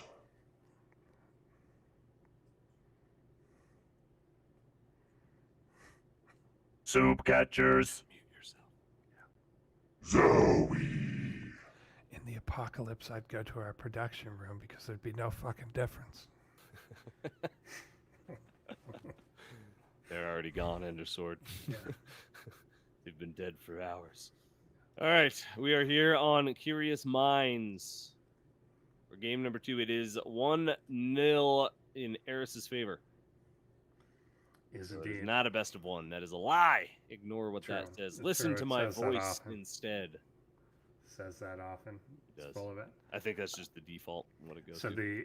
the rampiness of this one could lead to different fights. Rampiness with the shady McHiders. Also, the rocks in the middle could be an interesting quirk. The whole idea is kind of on this map, what different engagements are going to happen at kind of your 7-minute mark. Do you think the high ground, low ground is going to play a big factor here? I think definitely. I think there was right in the middle of that game, there was like a whole section where Eris was like trying to get a hold of Zoe to try and engage, and they were kind of Zoe was kind of spreading out, and Eris kind of had the high ground, and so Zoe didn't want to engage, but lost like a fair bit to the attrition there, and it was shortly after that Eris made the move forward. Like again, that can play out different.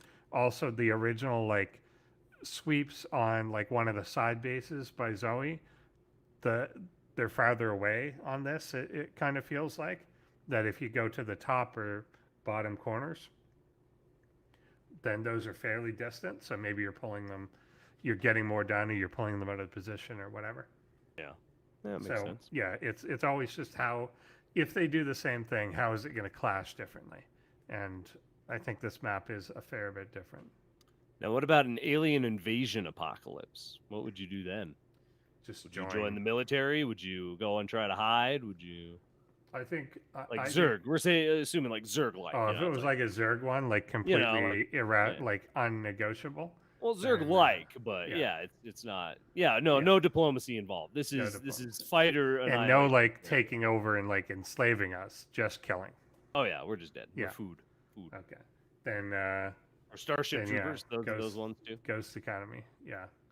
If it was Starship Trooper situation, I'm doing exactly what Doogie Howser did.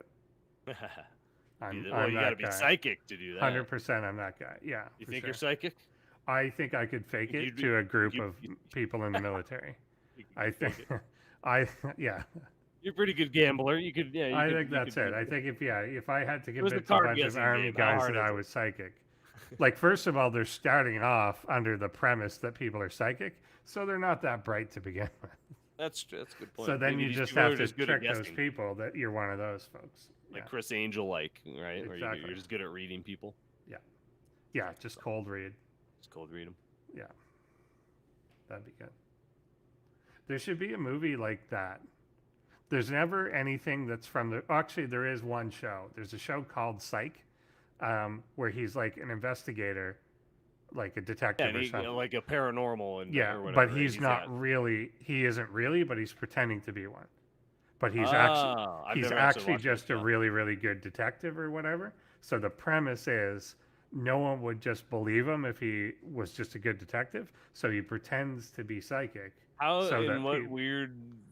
What hick town takes the psychic's advice over a good detective? Like, oh, I don't know where he's psychic, so it must be true. Not his hard work and good detective. Yeah, I said that's what I was gonna say. I assume it's California, not. Yeah, okay, that explains it, I guess. So it's more hippie town than hick town, but I think that's it. Yeah, they're more likely to listen to that than the truth of it. But it would be interesting to have a movie or something like more dramatic, because that's a comedy kind of, obviously. Yeah. But to have something from the perspective of like a psychic that's like tricked people and conned people, but is now involved in something like, you know, a missing person or a murder or something, and know that they know they're faking it, but everyone else is taking them serious. I think there was another cartoon that did that too, but it was more of a comedy. Yeah.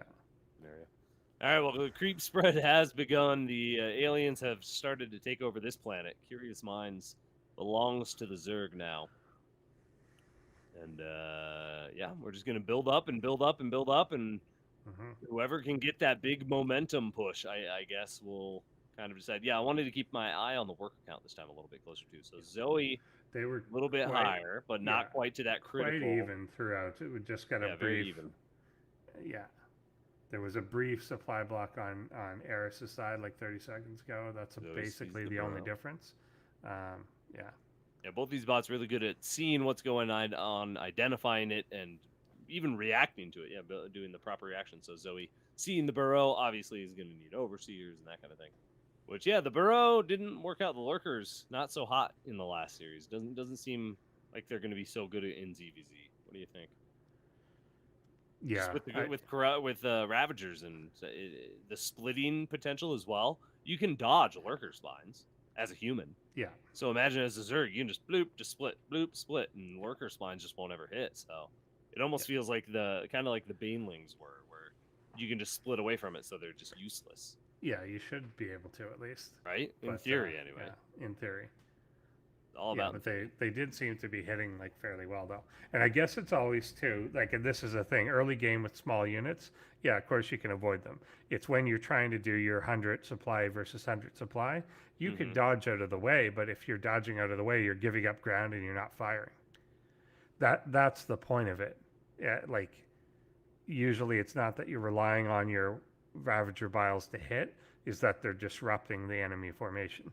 Ah, I see. Yeah, forcing them to not attack, but instead, kind of retreat away. Yeah, that's it. It's either take the damage or stop attacking. Yeah. Yeah, Overlords don't have any dodge. He just gave up. No. He's like, there's no way I'm dodging that. All right, Zoe and Eris both have very even worker counts, very even army counts right now, but Zoe's going to start putting on some pressure, maybe getting some worker kills here. Lurkuden about to finish up for her as well. Yeah, so this space, not Needs to quite, pull out. but Yeah, get out of here. that was kind of what I was saying. There was a better opportunity on this one for him to get that base. But it got about halfway down and she had to retreat there. But yeah, different angles of attack kind of lead to different opportunities like that. So in the first game, we saw that force go in, try and do some damage and not get out. And this time it got out. Oh, I see. So he's explaining that. So he's using his psychic to cover the fact that it's based on minimal evidence. Yeah. Base instead of like, oh, I have Like definitive his proof. Okay, that hunches. makes more Yeah. sense. That makes a little more sense. Yeah. Okay. Maybe I should watch that show. I've heard good things about it. It is funny. It's a pretty good comedy. All right. Well, the creep is everywhere. Absolutely everywhere. And both bots are just kind of hanging out for a minute, just building up. We're getting close to that max supply. All right, where are the workers going to stop? Zoe is going a little bit above 80 now and making even a few more. So, yeah, maybe this, to your point was Zoe made too many workers and then just didn't have enough army. Because, look at the army supply vastly in Eris' favor right now. Yeah, And we'll that's see what- how they yeah, so look that- when they're both maxed. Let's see where they're at. Yeah, So well, I Eris think hitting when that Eris point. gets maxed is when Eris pushes through and just bulldozes Zoe over, right? That's basically what happened. It was pretty shortly after that they started to engage in the middle. Workers. Wow. Yeah, I think that is a few too many. Yeah, and I think right at this point too, and very similar to last game, this is the point Zoe's transitioning to the hive, and then kind of adding in like the infestors and so on. Also the Viper switch, which we didn't really, I don't think we saw Zoe really get to Vipers, but that will be coming as or no, that's Neuro. No, that's that one's Neuroparasite, but Neuroparasite, I know, I think. Was it Zoe in the notes? No, that said- Eris. I know Eris gets Viper. Yeah, There maybe was it's an Eris upgrade. that I'm thinking of that gets mentioned the Viper Union. But yeah, here comes the push now. okay. I think Zoe again trying to like kind of hide behind this base, and it's not really pinned in. There's nowhere to run. Yeah, like I think there's just too much of an instinct here to run.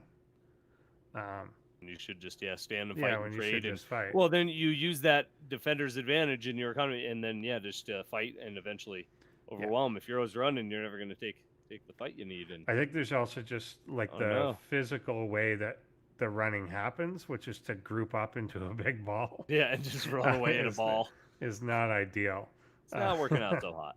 Yeah, Eris has a great concave because of that, and is able to push through and take out 2 bases in a matter of seconds. And I think that's probably the domino effect. Yeah, that and just Eris look on the made mini map here, the weird some weird counters going on. Scatter retreat counter, but it's like too late. Yeah.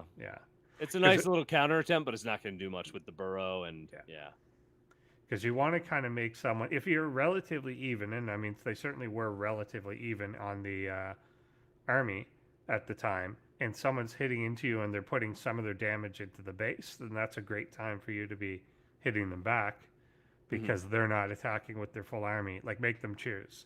Yeah. And I think by kind of cowering behind your own Zerg don't cower. Yeah. Zerg It just doesn't really work. I don't think they have enough emotions to cower. Zerg only knows to kill, right? Yeah, maybe. That's all I've ever seen. I don't know. Yeah. All right, well, Eris is pushing in. Zoe has dropped drastically in supply. Again, decent little counter attempt attacks this time around. Got some workers, Zerglings into the worker lines, but it's just not enough. Eris will crush through yet another base and will secure her victory. And will move on to face Negativezero in the upper bracket, but not until the finals. That is our first grand finals match, Negativezero versus Eris. Indeed. Ooh, that's going to be a doozy. Indeed it is. But well fought by Zoe. Zoe will go down and await her opponent, which will be, again, either SharpenedEdge or BenBotBc. So we'll have to see how that goes after our games today. Those are second best of threes. We'll have Dominiondog, MicroMachine, SharpenedEdge, BenBot. But nicely done. Good play out of both these bots here. It's cool to see these two top Zergs go toe to toe. And yeah, it did just come down to that big engagement. Zoe didn't have enough, and was running away way too much, like you said. Yeah, I think that's it. Just the tentative nature, and it's really hard. Again, constantly harp on it, but it's really hard to solve for that because you don't want to be like, well, just take any dumb fight and then you die. But you have to know. So you teach your thing, like you pick your spots, but then what happens when you're just outnumbered is you never pick a spot. Yeah. And then you just, particularly since its instinct was to like ball up behind, and we just kind of saw at the tail end there balling up, and then the whole ball got fungled. Like that stuff is not ideal. Like you have to be positioning yourself in a way that if you're letting this one go to strike back, then you've got to put yourself in a position to strike back so that you're like taking advantage of it. So like if you want to say, I'm going to sack that base, but I'm going to run up here and get a good concave on the top of a ramp or something so that they can't continue, that's fine. But if you're just going to run to the next base and do the same thing, a lot of it's, I think that is, I don't know how to, like, you would program that in or make it kind of realize, but like you can sack one bit, like it's almost like a escape or something of, if outnumbered, sack base, but if sack base count is more than one, stop running. Yeah, just like that sort of thing. Because there's virtually no case where it is correct to sack two bases in a row. Yeah. Right? If you've done that and you're still outnumbered at the time, then you've lost anyway. Like there's no fall back to that point. Like it's almost impossible. But again, it's just that you'd have to get it to like be thinking in that way, which is again very hard to. Well, and with that high drone count, I think you need to be more of the aggressor, because you're the one who's going to have more economy, and so you're going to be replacing a little bit quicker. Yeah. So you want to be able to keep that pressure on and not be as defensive as we saw there. So either way, good series, good stuff. We've got a couple more lined up tonight. We'll do one real quick. We'll hold on one sec. What are we doing? So we got our break coming up soon. We'll have Dominiondog, MicroMachine, SharpenedEdge, BenBot coming up after that. So thank you all for bearing with us. But let's do a Crown Club member shout out real fast, and then we'll go to a break.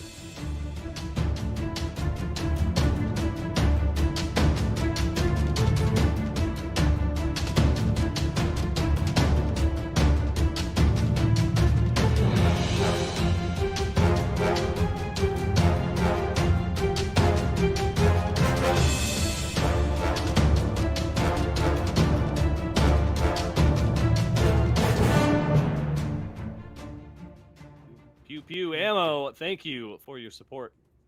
That is the sound that ammo makes when being fired. Pew pew. In case you didn't know. There's a gun in Borderlands. I think that just says pew pew. It says pew pew or something as the description for it. Nice. Anyway, we're gonna go to a quick break. Thank you for being in the Crown Club Ammo, and thank you everybody else for hanging out with us and being here tonight. We're gonna be doing a little break, and then again 2 more best of 3s. Dominiondog, MicroMachine, so a TVT, and then SharpenedEdge, BenBot, a PVT. Should be a lot of fun. Thank you all once again for being here at day 6. Our first eliminations after the break as well. 2 bots will be going in that scrap pile tonight. So make sure you stay tuned to find out who it will be here on ESChamp. Let's go to break. We'll see you after. Welcome back to day 6 of ProBots. We are here, and we're going to hopefully be able to get through these next 2 best of 3s with minimal lag and sound issues, but we'll see what happens. No promises. Thank you all for bearing with us today. A lot of fun, a lot of good games so far. We had our 2 top Zergs just going at it. Now we have got 2 of our top Terrans about to go at it. MicroMachine versus Dominiondog coming up next. And this one is an important match, End of Sword. It is pretty important. One of these bots will not be moving on in the tournament. It's true. It's true. It's true. Pity. It is sad. Shame. It's a pity. A shame, even. Yeah. But it has to happen. Somebody has to get eliminated, and this should be a close one, honestly. Obviously, MicroMachine, I think, is the favored. He's so good against everybody. He's MicroMachine. If you don't know who MicroMachine is by now, you should go rewatch some old seasons of ProBots. He's been around since the beginning, but Dominiondog has been giving us a great showing, and I think at the very least we should have a good matchup and maybe even go to an ace match. I know I keep saying that, and I'm hoping, but I'm feeling this one. Maybe this one might be this an is ace the match one scenario. This might be the one. Okay. We'll see. We'll see what happens. Get your votes in once that poll is reset, and yeah, we'll have that rolling very soon. Once we have stats coming, do we have stats for our bots? Anything? I don't know. We don't know anything anymore. I don't know now. I don't know now. I don't know. There's some. There's some. There's a dog in a hat. It's the dog in the hat. The Dominion dog in the Dominion hat. I think it's the Dominion dog in the Fidelina hat. Smoking some Java. I think that's what that means. Yeah. So pretty high elo. Good. I mean, everyone is at this point that is left. You know, there was a day when, you know, only one bot was above the 2,000 elo mark, but it's up there now. This is Dominiondog's 4th season as well. So becoming quite the veteran of ProBots. Is it Fidelina's 4th season? Or Fidelina's 5th season. 5th season. Dominiondog. So we had 4 Dominiondog. Yeah. Okay. Unless Fidelina was the same bot that Dominiondog became. I don't know, actually. I think they were, at least their name different. Who knows? Something Who knows? else. And here is MicroMachine. When we accept the idea that like Shark Nice was a chat bot and now it plays StarCraft, there's a loose definition. Yeah, okay. MicroMachine here, yeah. Bushwhacking his way to the top. Oh, yeah. Yeah. On a safari. I'm excited to see where he goes next season. So he was went through the beach last season. Now he's on the jungle. So he's making his way inward on that island. Maybe he went through the apocalypse. This could be another game for post-bots. Where in the world is MicroMachine this year? This year it's the Bahamas. All right, yeah. I heard some talk of that. We are ready. Is this true? Oh, them and their timers. Lying. Where? Then they're not lying. Have you ever played? Did you ever play the Where's When the World Is Carmen San Diego games? Yeah, I played those. Those are excellent. I had a really cool old I love these old DOS. Wasn't that an old one in DOS? Yeah, like they were in like the early 80s that they came out, or like mid 80s. Yeah. There was another one about time travel. It was kind of like, oh God, Where in Time is Carmen San Diego? There is that one, but there was an old DOS game. What was it? I'm gonna have to look it up. But it was like you had this headquarters and you did like time travel something. There was like a little arcade game you could play.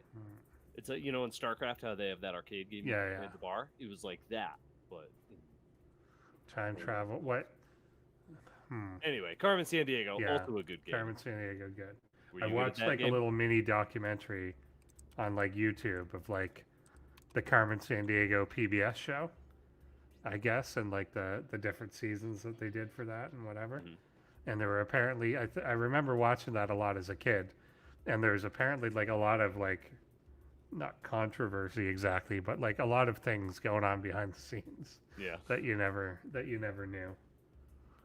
There was one season where they tried to always keep their research up to date, but they were doing it in the early 90s, and it's a geography-based show.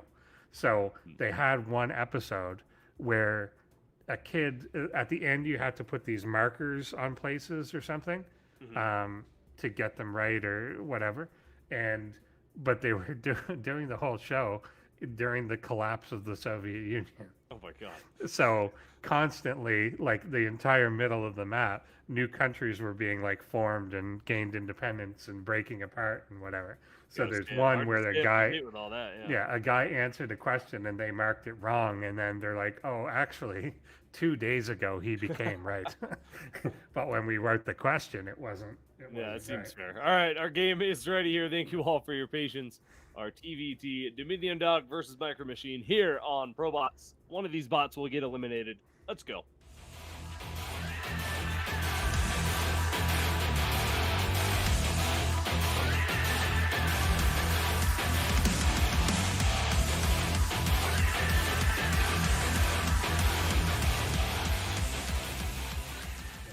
think of that too. It wasn't like it wasn't called time travel. It just had like Fidolinas. an element of time. Dominiondog. So many old dots. Time Quest, No. Lost in Time. Wrath RR and Unusuals. MicroMachine.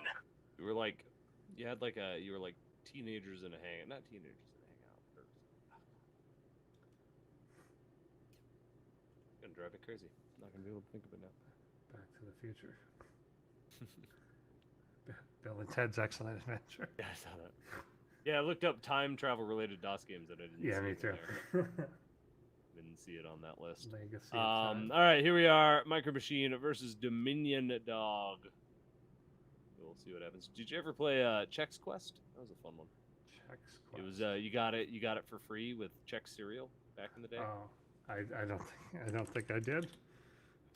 So, no, But it's I like a don't Duke think I ever Nukem had. style. You Yeah. go around and you're zapping aliens, and Nice.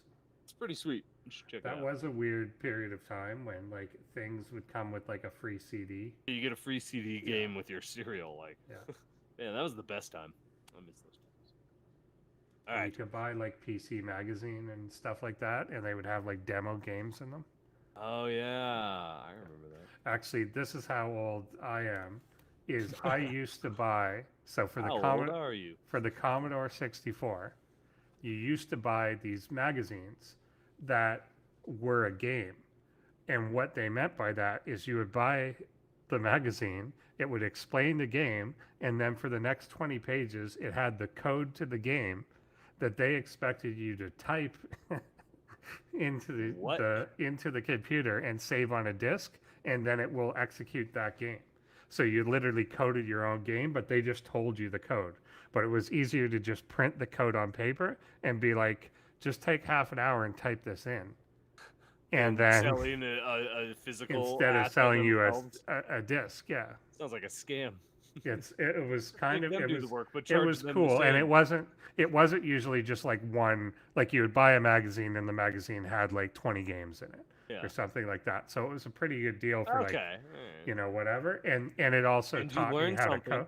Yeah. Well, I learned how to code a fair bit from it, There you go. you know, and I was like 6 or something. Ooh, Reaper gets blocked by the depot, Oh, and he nice. gets denied. Nicely done. Dominiondog sealed.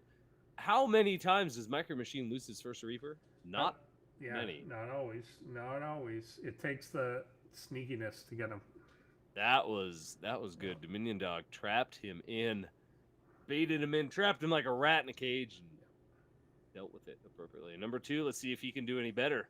Oh, MicroMachine gonna come back in, but See. Dominiondog has plenty of forces here. this one I can tell has more rage.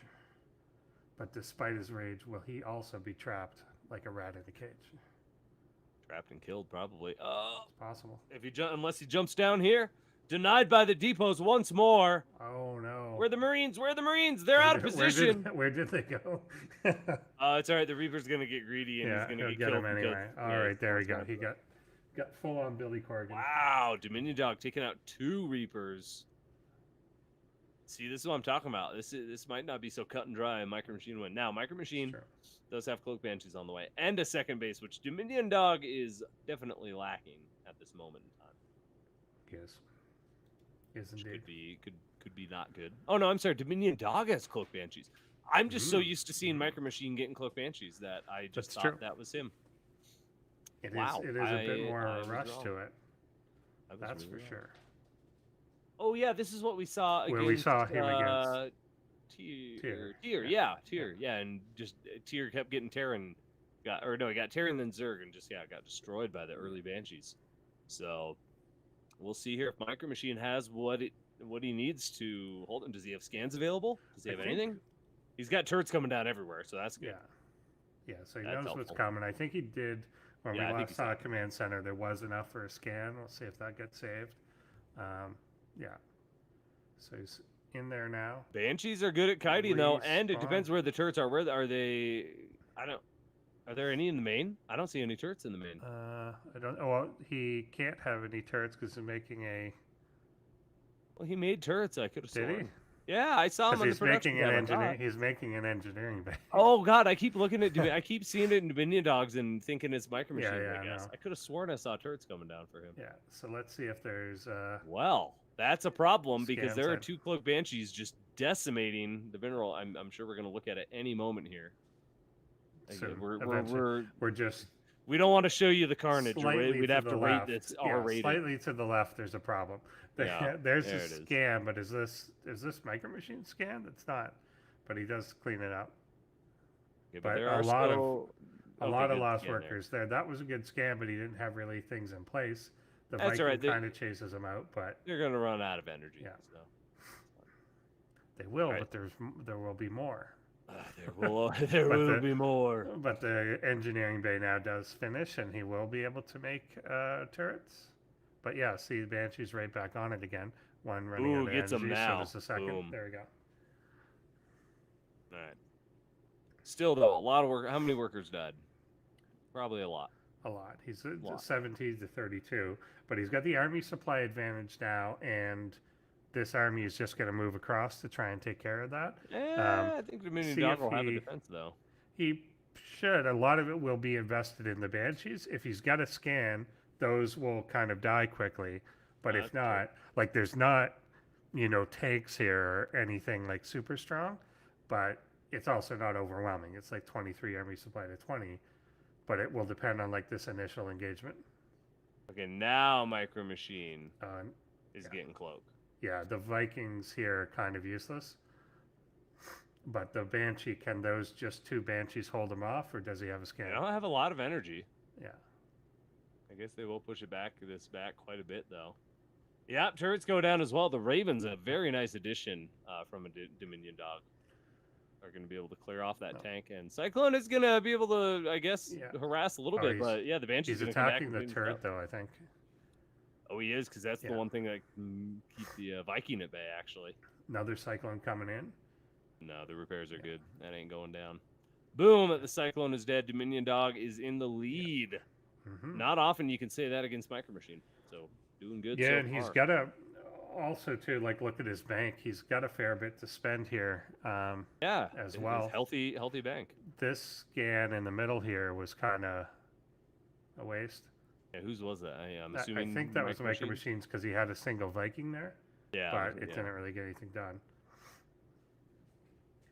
But now with the Raven, this will be a little easier, but it's a matter of, is he behind enough already that this is kind of keeping him down? Well, that's a much earlier third base as well for... Oh, no, wait, is MicroMachine building the third base in his... Yeah, he's building it in his main, I guess. Yeah. Okay, so actually dead even pretty much on that. Yeah. Oh, wait, no, he's not building one. No, he's not. That's, again, Dominiondog. Yeah, that's Dominiondog. Yeah, I can't see. It's, we're still dealing with blurriness. I really hate that the Dominiondog production tab is on bottom and MicroMachine is on bottom. It's really screwing with my brain right now. They're color-coded if it helps. I know, but maybe I'm colorblind, Endersword. Maybe. But maybe I am. Maybe. We can put on colorblind mode. That's a lot. I used to like colorblind mode. And strong team colors. I always played with strong team colors. Oh, yeah? Like, what are strong team colors? Like yellow? Yeah, and... have you tried it? It just makes them almost like glow in that color. Oh, just like neon-y kind of? Yeah, like it just makes them so much more blue. Vibrant, more vibrant. Yeah. Strong. You know what blows my mind is there's colors that the human eyes can't even see. Yes. That exist. Unless you have tetrachromia. Even then, I think there's some. Well, yeah, then there'd be other ones that you still can't. But people with tetrachromia or can see more colors than can see more colors than us. Than the average person. That's pretty cool. Like the mantis shrimp. Oh yeah, there's a couple of them. Man, I'm loving this composition out of Dominiondog. I thought we were gonna have a little fight there. Never mind. Yeah. But still, nice compo with he's got Banshees and Marine support, so the Banshees won't get just gunned down by Marines getting under them. It's very mobile. Dominiondog is a very mobile force, where MicroMachine is going a little bit more of the defensive siege tank, a little more stationary route. Yeah, we really do need to see a MicroMachine expanding to a third here. Yeah, this is usually MicroMachine has like 5 bases at this point. Like, what's going on? Maybe did he get updates? I didn't even look. I'm just assuming MicroMachine hasn't been updated. Yeah, I didn't even check actually, because I've also fallen into thinking nothing that in our they'll be logs. fairly static. Yeah. So no, nothing major. But we've also just never really seen MicroMachine play from the back foot, because it's usually either he's been just crippled at the start from like a bunker rush or something, or he wins. Rarely does someone like fight and like have him at an advantage. Big tank shot on the Marines here, but there's not enough to follow up and kill them. They're like a lot in the deep red, but they're winning and pushing this back. That's just a bunch of Vikings. Yeah. There. And yet, oddly, that the army supply has slipped a bit for Dominiondog. Well, for both of them, but still a little bit in MicroMachine's favor. But so much is tied up in these Vikings. Yeah, it's hard to actually say which way this is going to go still. MicroMachine has incredible recovery potential, so I definitely don't count him out just yet. Third base just finishing up, which is really nice, but Dominiondog got his 4th and 5th already coming down, which 5th just started there. So economy definitely going to continue to be in Dominiondog's favor, because he can do this. MicroMachine doesn't have quite enough to be able to punish this or stop him even from doing it. That army supply is almost dead even. So medevacs are going to be necessary, though. Look at all those hurt Marines. We definitely need some Yeah, exactly. Those need to be replenished, because it's great that they survive, because very few of them actually died. But if you're not loading them back up, it's like StarCraft 1 Marines. No medics, no healing, nothing. You fight till you die. Exactly. That was brutal, man. That made the original campaigns pretty hard. Because I did replay when Remastered came out. I didn't play much ladder. I did a little bit. But at the start, when there was no ranked, I just kind of did the, or there was no matchmaking. I guess it gave you a rank, but you couldn't get a good match really if you were not a pro. You see what MicroMachine just finished? Was it a Fusion Core? You are correct. Is that what it was? 2 points for you. Cool. Battle cruisers will be on the way. Yeah, more starports coming down. There's Yamato starting. Oh, here we go. Battle cruisers could absolutely be what MicroMachine needs just to flip this right back around in his favor. Dominiondog being quite passive, despite the lead he had, and still kind of has. He's up a little bit in workers and army. Upgrades even up a little bit. Just finished +2 attack for his mech units there. Right? Starting +3. He's getting a couple more starports here as well. More starports. Things are looking great still for. And he has a nice bank. Not a lot of gas, but really big mineral bank, so he can continue to supplement his army with those Marines, which are they're just kind of the buffer, I guess. Yeah. The meat shield, as it were. Let's see if he triggers anything as he hits the 200 supply here in a moment. It could kind of trigger him to say, okay, well, I got to do something. I would hope so. Yeah. There it is. Yeah. On the dot. Yeah. Good call. Good old, you knew. Good old computer thinking. Yeah. Getting a little distracted by a Marine there, but here goes. Dominiondog is maxed out. 20 army supply ahead. Big advantage, but a lot of hurt Marines. So depending, I guess, where MicroMachine can get his tanks, if he can get some good volleys. Ooh, the Marines catching the Cyclones, and some of this army actually as it tries to get over to that base to defend it. So a good start for Dominiondog. A really good start, I would say. Yeah, a weird one. Weird, but it seems to be in its favor. Yeah, like nothing is in the position that it wanted to be, but Dominiondog just kind of crashing through here before BCs can come out. So much hurt stuff on Dominiondog's side, and a few stray tanks are going to be able to kill a lot of Marines. But Banshees on both sides kind of unchecked now. But MicroMachine still has the Viking advantage, but he's just get massively lower in. It's eerily reminiscent of last week's game, MicroMachine versus Spud. Yeah, Spud was doing some awesome moves and did this big, powerful hit, kind of like we just saw here, where it's like, oh, wow, it's getting some good damage done. But it was right as the battlecruisers were popping out. Yeah. And then there just wasn't enough to deal with the battlecruisers. Granted, this time, Dominiondog has a lot more anti-air production, though, than Spud had. There's 4 Vikings in production and a lot of Marines at a time. Great upgrades for both of those units as well. We'll see here. I'm still liking Dominiondog's here. Yeah, it's still Yeah, up I think so hard too. supply, I mean, he's got amazing, huge supply advantage. Enough workers did die there that it really does set MicroMachine back. And I think MicroMachine still needs to have like a tank count to be able to deal with the Marine ball. Yeah, kind of, because there's no healing for him as well. So Yeah. as long as you can just get those a few good volleys and stop them from just overwhelming you, you should be able to hold. Yeah, So the here we go, Marines though. died Dominion almost going entirely from tank attrition and nothing else. Now this is the map kind of causing the way the map is laid out. The Marines have to go this direction, and by the time they get to this high ground, they're like, "Oh, things to kill," so they just pounce on it. So imagine a tank or two just in the back lines here, but just instead chilling they just away, completely are getting through unscathed, and there's no way that even like battle cruisers can stand and fight against like 30 Marines. Well, Dominiondog's maxed out, so these forces can absolutely die. Look at that splitting as well. Marines in every mineral line that he can get into at the moment. Wow, good moves. Dominiondog punching left and right and finding all the weak spots here. Really catching MicroMachine, just in some bad spots there, kind of broadsiding him a little bit. I think he 100%. He's just done it. He's just won. Wow.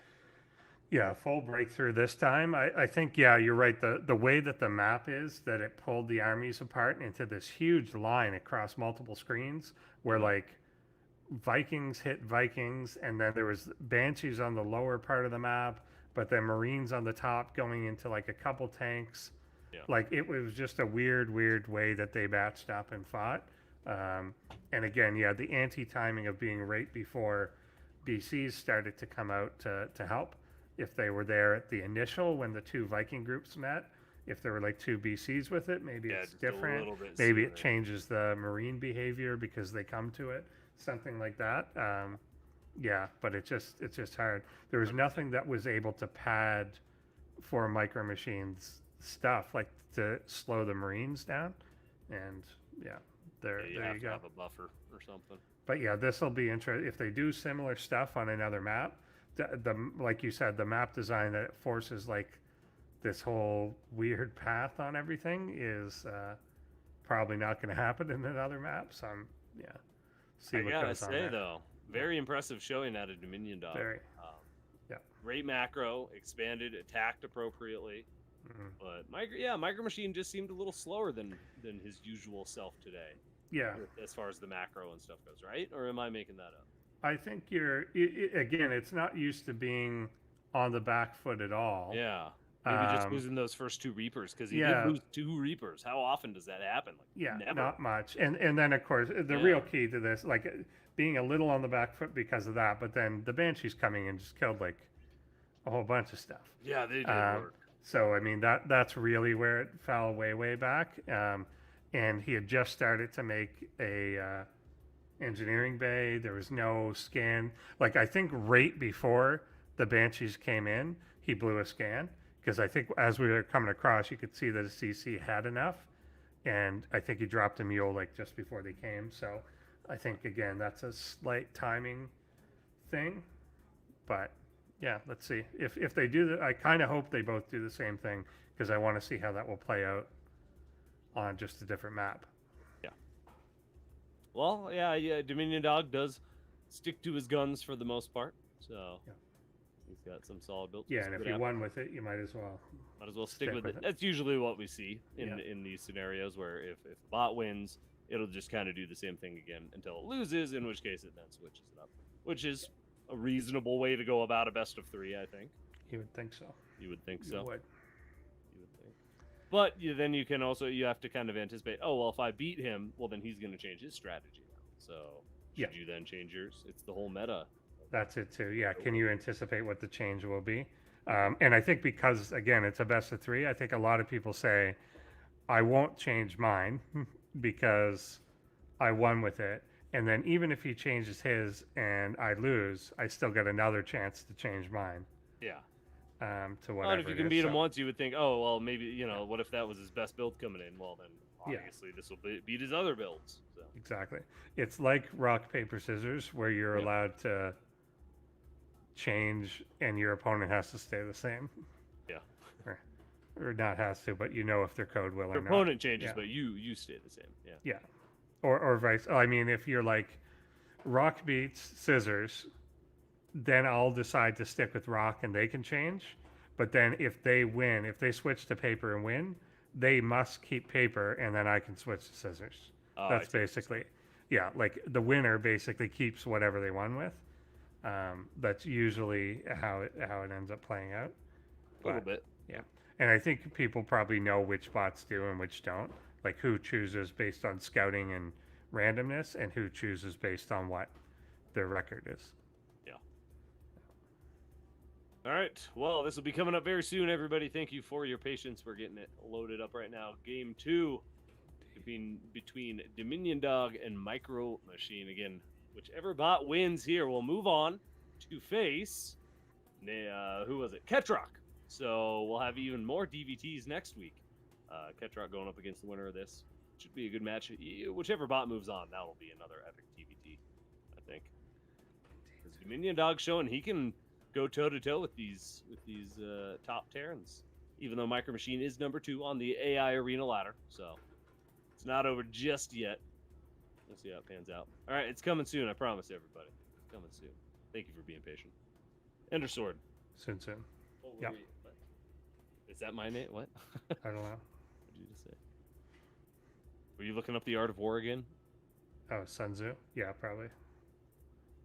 I think Isn't that what you said? we could probably apply to this a lot of it, because he speaks a lot about terrain, like killing ground and retreating ground, defending ground, attacking ground. You get to read a lot of things those like cool that. stuff in Shogun. Do you ever play Shogun too? Yes, Yeah, I love that. Was my first Total War game. So good. Yes, very good. I think that's the game with the second most hours on my Steam account. Is Shogun. Yeah, I love. I think that game. the one after Rome would be one of my highest. I've never. That's one I never tried. I tried a few of the others, but I never did Rome. I heard fact, that one is like the best. Though. Yeah, the original Rome was to me the best. It did the best job at like steady formations and whatever. I found everything after that had like it was never as stable as like the Romans and the Spartans and the whatever. It was just never as good. Mm-hmm. Shogun's pretty awesome though. I'm a big fan of Shogun. Yes, the Corinthians. So are we actually ready, or are we going to do the timer? Because he said ready, but does that just mean we're ready for the timer? What I mean by that. The timer's not. We're ready. Okay. So the timer's a lie. Ignore it. Let's go ahead and start game number 2, MicroMachine versus Dominiondog. Let's go.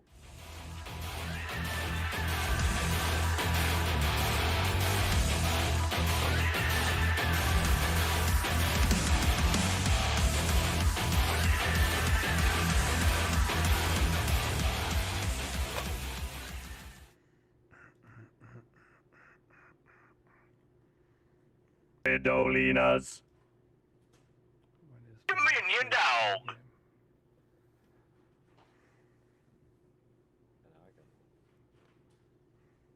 Wrath RR and Unusuals.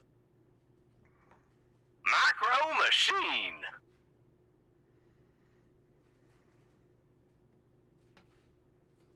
All right, my most played Steam game is Mountain Blade Warband. Ooh, I do. Yeah, that is a good one too. And then that's Left 4 Dead 2 actually is my second, and then Shogun is my third. But they're all above 500 hours. So. Okay.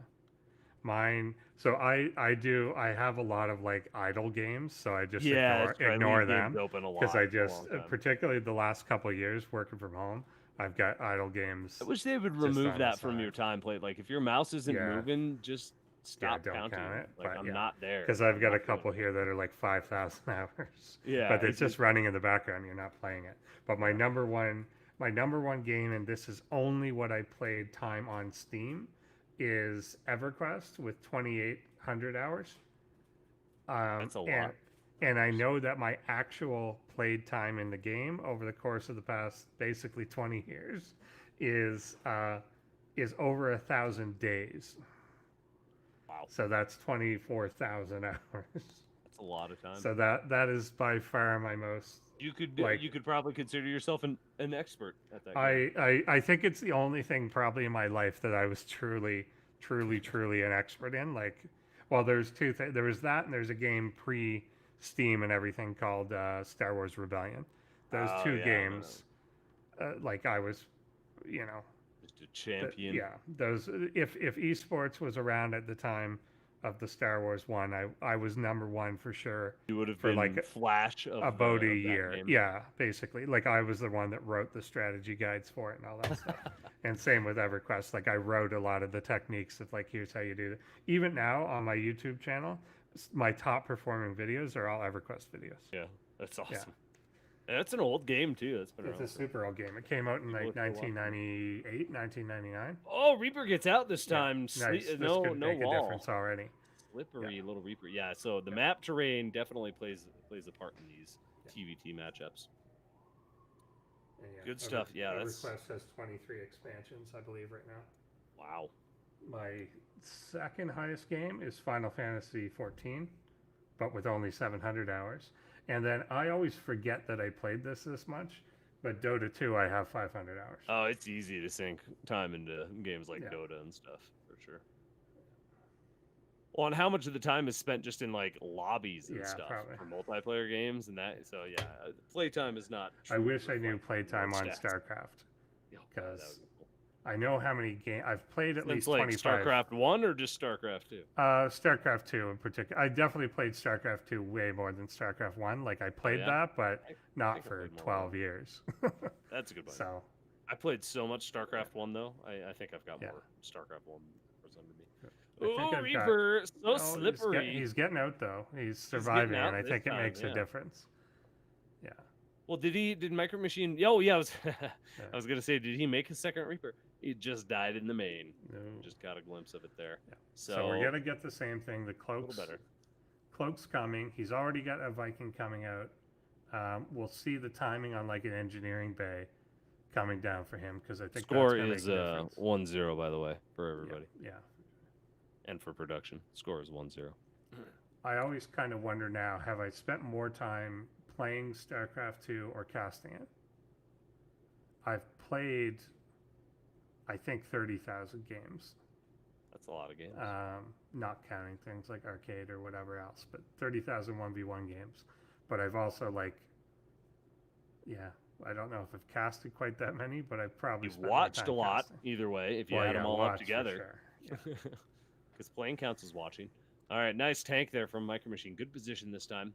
Banshee though, again, there's no scan available, nothing. Just he's got the Vikings Yeah. out ready to go, but he has nothing to detect them. Oh, that hurts so bad.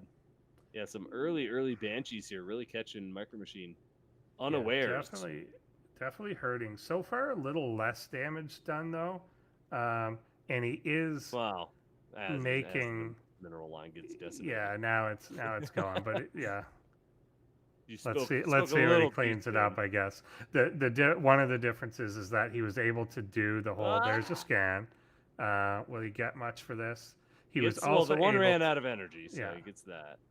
Okay, that no, one ran out. it ended up actually being worse, much worse. How many workers does he even have left? 10. 10? Yeah, So he that's how had- many he had last time, isn't it? I think he had 16 last time. Oh, do you have 16? Oh, Yeah. Also, he had landed the CC on the low ground by then. 2 more Banshees coming in as well. They're Yeah. getting a little low on cloak, but they've got enough energy to cause more havoc, No, kill more this workers. This is just game down to over. 8. Yeah. Wow. Yeah, this might Yeah, just be it's absolutely a game quick over. game too. See, last time he had the quicker command center in the low ground, and that let him have more workers and make it back faster. But yeah, now He's got 3 workers. A command center almost finished. Come on, just send one of those 3 workers. Just finish it. You might as well. You're so close. You're so close. It's like you just got to put in one more screw and that command center's complete. It's like you just finished it. Forgot to paint the bathroom walls or something. So close. Well, Endersword, you might be right. That might just be game. I've seen MicroMachine with some epic comebacks before. but not from 3 workers. Ooh, and he Not just from lost- 3 workers and 2 minerals. Yeah. Because guess what? Those workers are mining. And he's got a mule. He's got a mule. Oh my God! got Does a he have mule, but all the- his workers in The gas? mule's the only thing mining the mineral. Even he just got another worker out and will go straight to gas. Yeah. Well, mules are the more efficient miners, and the workers will be safer from the Banshees. It's true, in but the refinery, right? the sheer audacity of dropping the mule when there's 2 banshees in your base. Yeah, that was definitely a bold thing to do. But congratulations, congratulations to authors of Dominiondog, Fidelina, and his wife. We're actually having both of them on PostBots tomorrow. So if you're in our Crown Club and want to ask some questions and see what they have to say about Dominiondog, come meet the authors of Dominiondog. There you go. One of the few bots to beat MicroMachine. Welcome to We gotta ask the I don't know that he ever has beaten MicroMachine. Probably. Well, I mean, I'm sure he has on ladder or something. Oh yeah, I'm sure he's never, but never on ProBot. Yeah. Did he? Was it him that played it though? The season that MicroMachine was bugged, because he did. I think he did. Oh, maybe when he had the gas bug and he wasn't mining it. Yeah, maybe. I think he did then, but that's a little different. So this is like a straight up beat. It was a solid, well executed build and just worked out pretty much flawlessly, especially in game number 2 here. Exactly. He is being a little bit passive right now, but this is, his initial aggression is done. Now he sits back, gets up to 200 supply, and as soon as he does, he's just going to push across and win. Yeah, so definitely impressive. Yeah. This will be like a good conversation tomorrow. If people have, viewers have questions for Fidelina tomorrow, you can always come in our Discord and ask the questions. My first question is, how is it that you code bots, but you have a wife? That's a good question. Think that's a good starting point, but collaboration. How'd you manage that without breaking the space-time continuum? Exactly. Collaboration is key, though. So it obviously is working out. Yeah. Working out and producing a very strong, very dominating Dominiondog. Yeah, come join us. Again, Crown Club Discord tomorrow night, same time, same place here on ESChamp. We'll play a little game. We'll talk a little StarCraft. We'll take a little bit closer look at these games that we just saw here today. This one being one of them. But yeah, congratulations, Dominiondog. You're moving on to the next round. Our pretty much almost our final round here. Yeah, one more week after this. One more round of eliminations after tonight. And we'll see if he can make it into that top 3. But MicroMachine will be going to the scrap pile. We'll see him again next season, though. I have no doubt. All right. I'd love to get those two, if they ever get free time, back on PostBots. I love having Raph and Unusual on. They're a lot of fun. They are fun.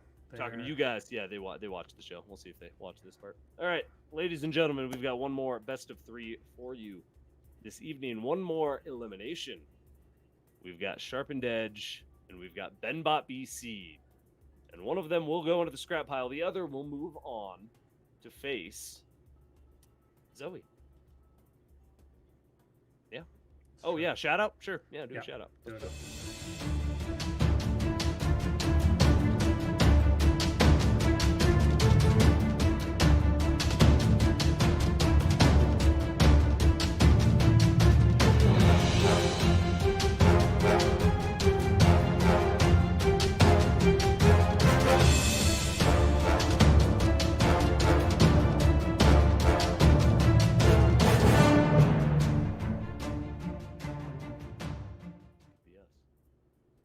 Matthew, thank you so much for your support.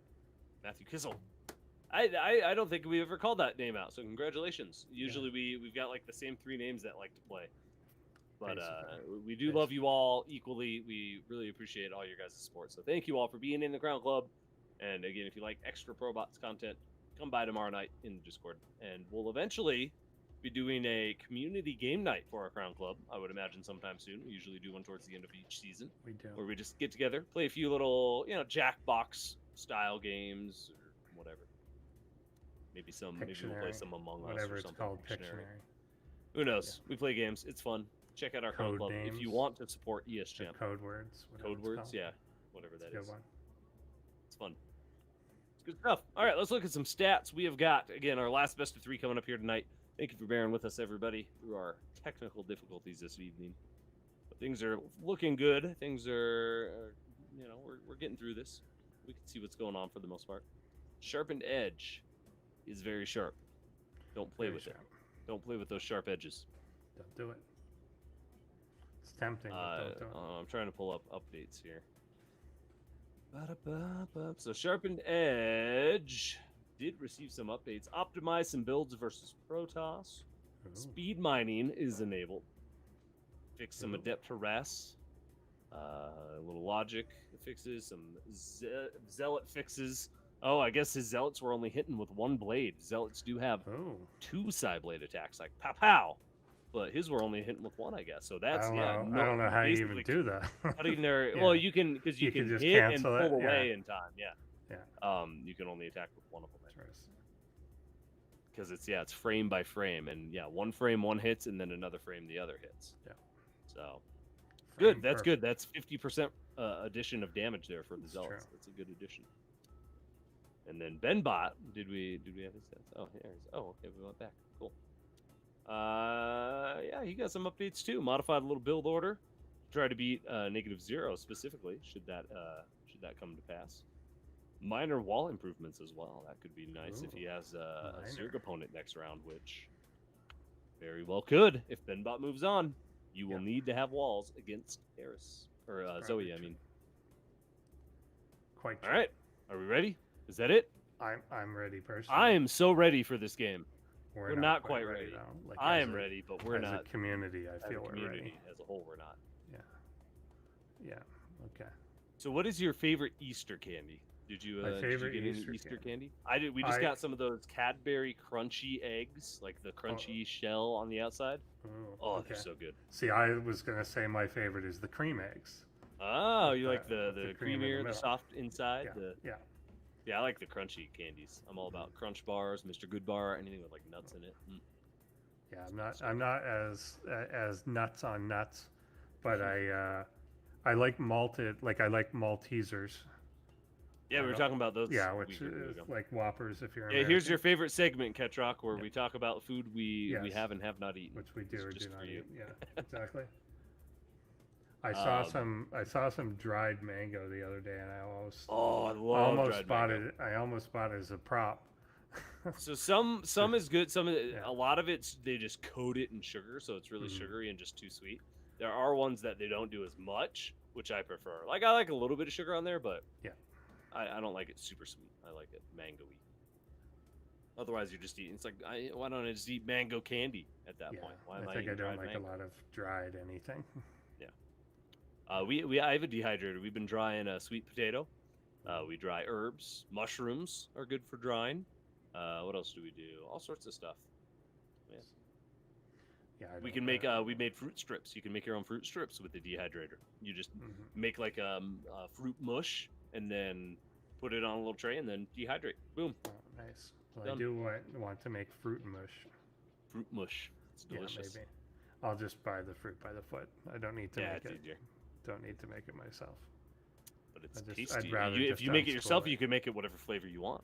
That's probably true, but you can also just buy. You can buy That- pretty much that any flavor flavor. you want. Yeah. You can buy that flavor. It's a good point. Yeah. You got me there, Endersword. Yeah. You got me there. All right, this will be happening soon, everybody. I promise. So, Our last series, SharpenedEdge BenBot. It'll one of these days, maybe in an hour from now, maybe tomorrow, but eventually. it will happen. Yeah. Guaranteed. Okay. Happening right now. Let's go. Goodness. SharpenedEdge versus BenBot. Here on ProBots.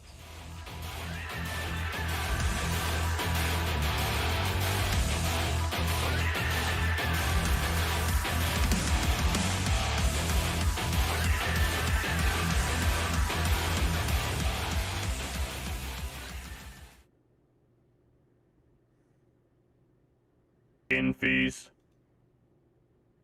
Sharpened Edge.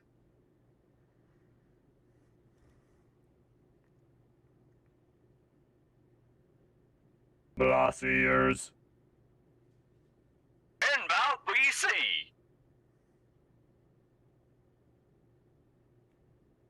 Do not touch sharp edges. I have a lot of scars on my finger. I went to culinary school, so I cut myself quite a bit with sharp edges. I've learned how to safely not cut myself with sharp edges, though. I have Good not skill to have done to that. not Yeah. cut yourself. Oh, I hate those. The Yeah, can cuts will can fuck cuts. you up, Can cuts man. are brutal. Well, that's because it's Oh. not sharp. It's all serrated. It's all crooked, Yes. so you don't get a clean cut. Those are You just bad. gouge it. Yeah. Anyway, enough beautiful talk there. Let's talk about this proxy that's happening. BenBot, what are you doing, you madman? Did he do proxy against Yeah, he's Zung done. last week, right? Did he do it last week? I don't know. I mean, we've seen a fair bit of this where he goes, yeah, didn't he last week? And he put the bunkers up and just won. Yeah, I think Yeah. so. So, and it's not necessarily intended to just win, but as a speed bump, but it can sometimes just win. So, yeah. Sometimes you just don't know quite how to deal with it, and it that's what these bots are here for. It kills folks. Win. Probe in, seeing 1. Doesn't get the building And this. getting Oh on man, up. that was always the best feeling when you killed that first Yeah, that worker the building builder. the structure. It is. You do feel very high level. Fun fact: if you have to peel potatoes in the army, if you cut yourself, you don't have to peel potatoes anymore. That is, I've adopted that strategy throughout my life, where if you do something poorly enough, you won't have to do it anymore because nobody wants you to do it because you did it so poorly. That is true. And it works surprisingly well. Yeah. I found is the military generally accepting of failure though, or are they not? Are they not going to put you somewhere just worse? Be like, Yeah. Well, somewhere like, with oh, less sharp things. yeah, like probably. I'm sorry that you can't cut potatoes. Anyway, go clean the latrine. Yeah. like they're not going to be like, so you get to just go wait in the kitchen. Like there's nothing like that where you get something better. Yeah. Well, I guess it all depends. Which do you hate more, peeling potatoes or cleaning toilets? I suppose you just become competent at the least bad thing. All right, did this probe that sure? Yeah, that probe saw that barracks. I'm sure, right? It was in the vision. I think so for sure. We'll see if can he respond to, because a lot of people see it, and then they don't know what to do about Well, it. it doesn't really seem like he cares about it because he's going one base Stargate. Yeah. So, Stalker. So I don't love this response. Although he's trying to go for at least killing something, but I don't love it. Well, it felt like he thought it was a siege tank. Like this is what you do when you get on a siege tank, so you don't die, right? Yeah. But not a bunker, because so not loving the response. Oh, here. that is a response as well. All the workers come. It is. Off It is a response. That is a response. It is an inappropriate. Yeah. Inappropriate response. And that's game. And once again, like I feel 2 games in a row. The audacity of building a fleet beacon. And then just sending all your workers. Oh, I don't need income for this anymore. Yeah. What are you doing? Probe Russian to carrier. Shut up. Oof. All right. Well, I guess that was like a late, I'm getting bunker rushed response, even though you're not technically getting bunker rushed because you're not going for a natural, so you didn't have anything to defend down there. But yeah, that was a choice. All right, game 1 going to BenBot, and we might have a Terran moving on, depending how game 2 goes. Yeah. Hopefully not like that. I'm really hoping SharpenedEdge will switch something up, maybe even get that earlier second base, so you have a point in defending your natural. Yeah. Gene Flowerbez like a pro. Yeah. Is that a jab at himself? Because with it, you do that with the sharp edge, don't you? I think so. I don't know. Fighting Edward Scissorhands here, and mine means SharpenedEdge doesn't have to peel potatoes anymore. You've been relieved of duty of any bunker rush defense. Yeah. Just don't even bother. Yeah. No dice. All right. Well, that was our quickest game of the night. That's for sure.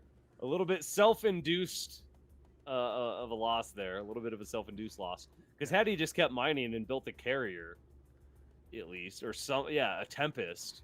Yeah. He could have actually turned that around 100%. So, not much to say other than that. That's something, definitely of like the BenBot like bunker position. It's not aggressive. Like it takes a while to become aggressive. Yeah. So it's meant to delay and he's content to just stay down there for a while. So you can just ignore it. Like it's weird that a lot of bots' response is not to ignore it. Yeah. Everyone treats it like a magnet that they must suicide on. First thing about to end the game when that bunker was just chilling. It's weird when whenever we talk about like the attacks coming in and how the army will retreat. The thing that makes units the bravest thing in the world is a bunker in their natural. Suddenly there's no fear. like my life for ire moment right there. It's like any calculation of army size, any calculation of how many units I have, out the window. I'm just suiciding on this thing. And yeah, it worked spectacularly horribly there. So yeah. We'll hopefully not see a repeat of that game 2. We are getting game number 2 loaded up. Bear with us. Again, been having some tech issues today, slowing things down just a little bit. But thank you all for bearing with us and hanging out and watching these games. Some very good games tonight. Some bots moving on. We've already had one elimination, and again, one more. One of these bots will go in the scrap pile. I'm hoping SharpenedEdge can turn things around and give me my ace match that I still haven't gotten. I've had one all season then, Sword. Yeah. No, 2. I've had 2 all season. 2, I think, yeah. Yeah, one on the first day and then one later. One on day 3. Yeah. Not enough. So not enough much, ace not matches. much. Maybe by the end we'll get a couple in our finals or something. I'm hoping. But I mean, it certainly could.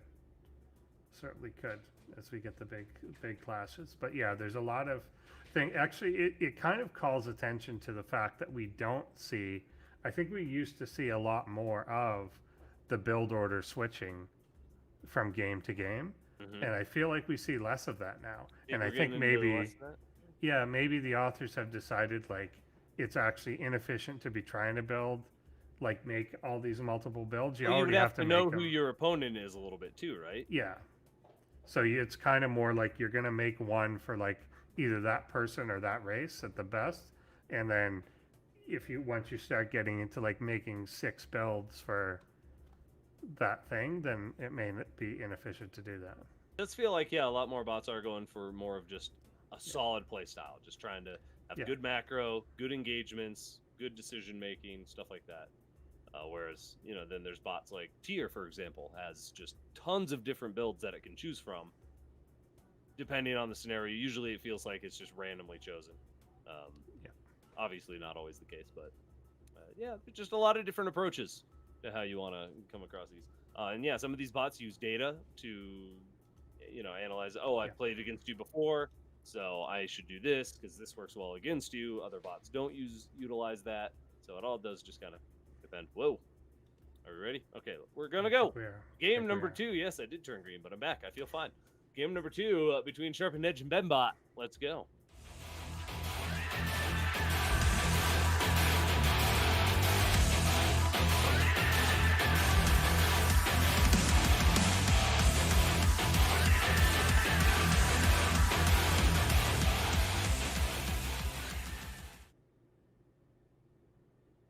Fees.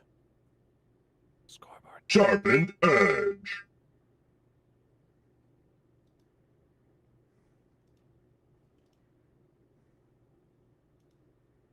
Blossiers. BenBotBc.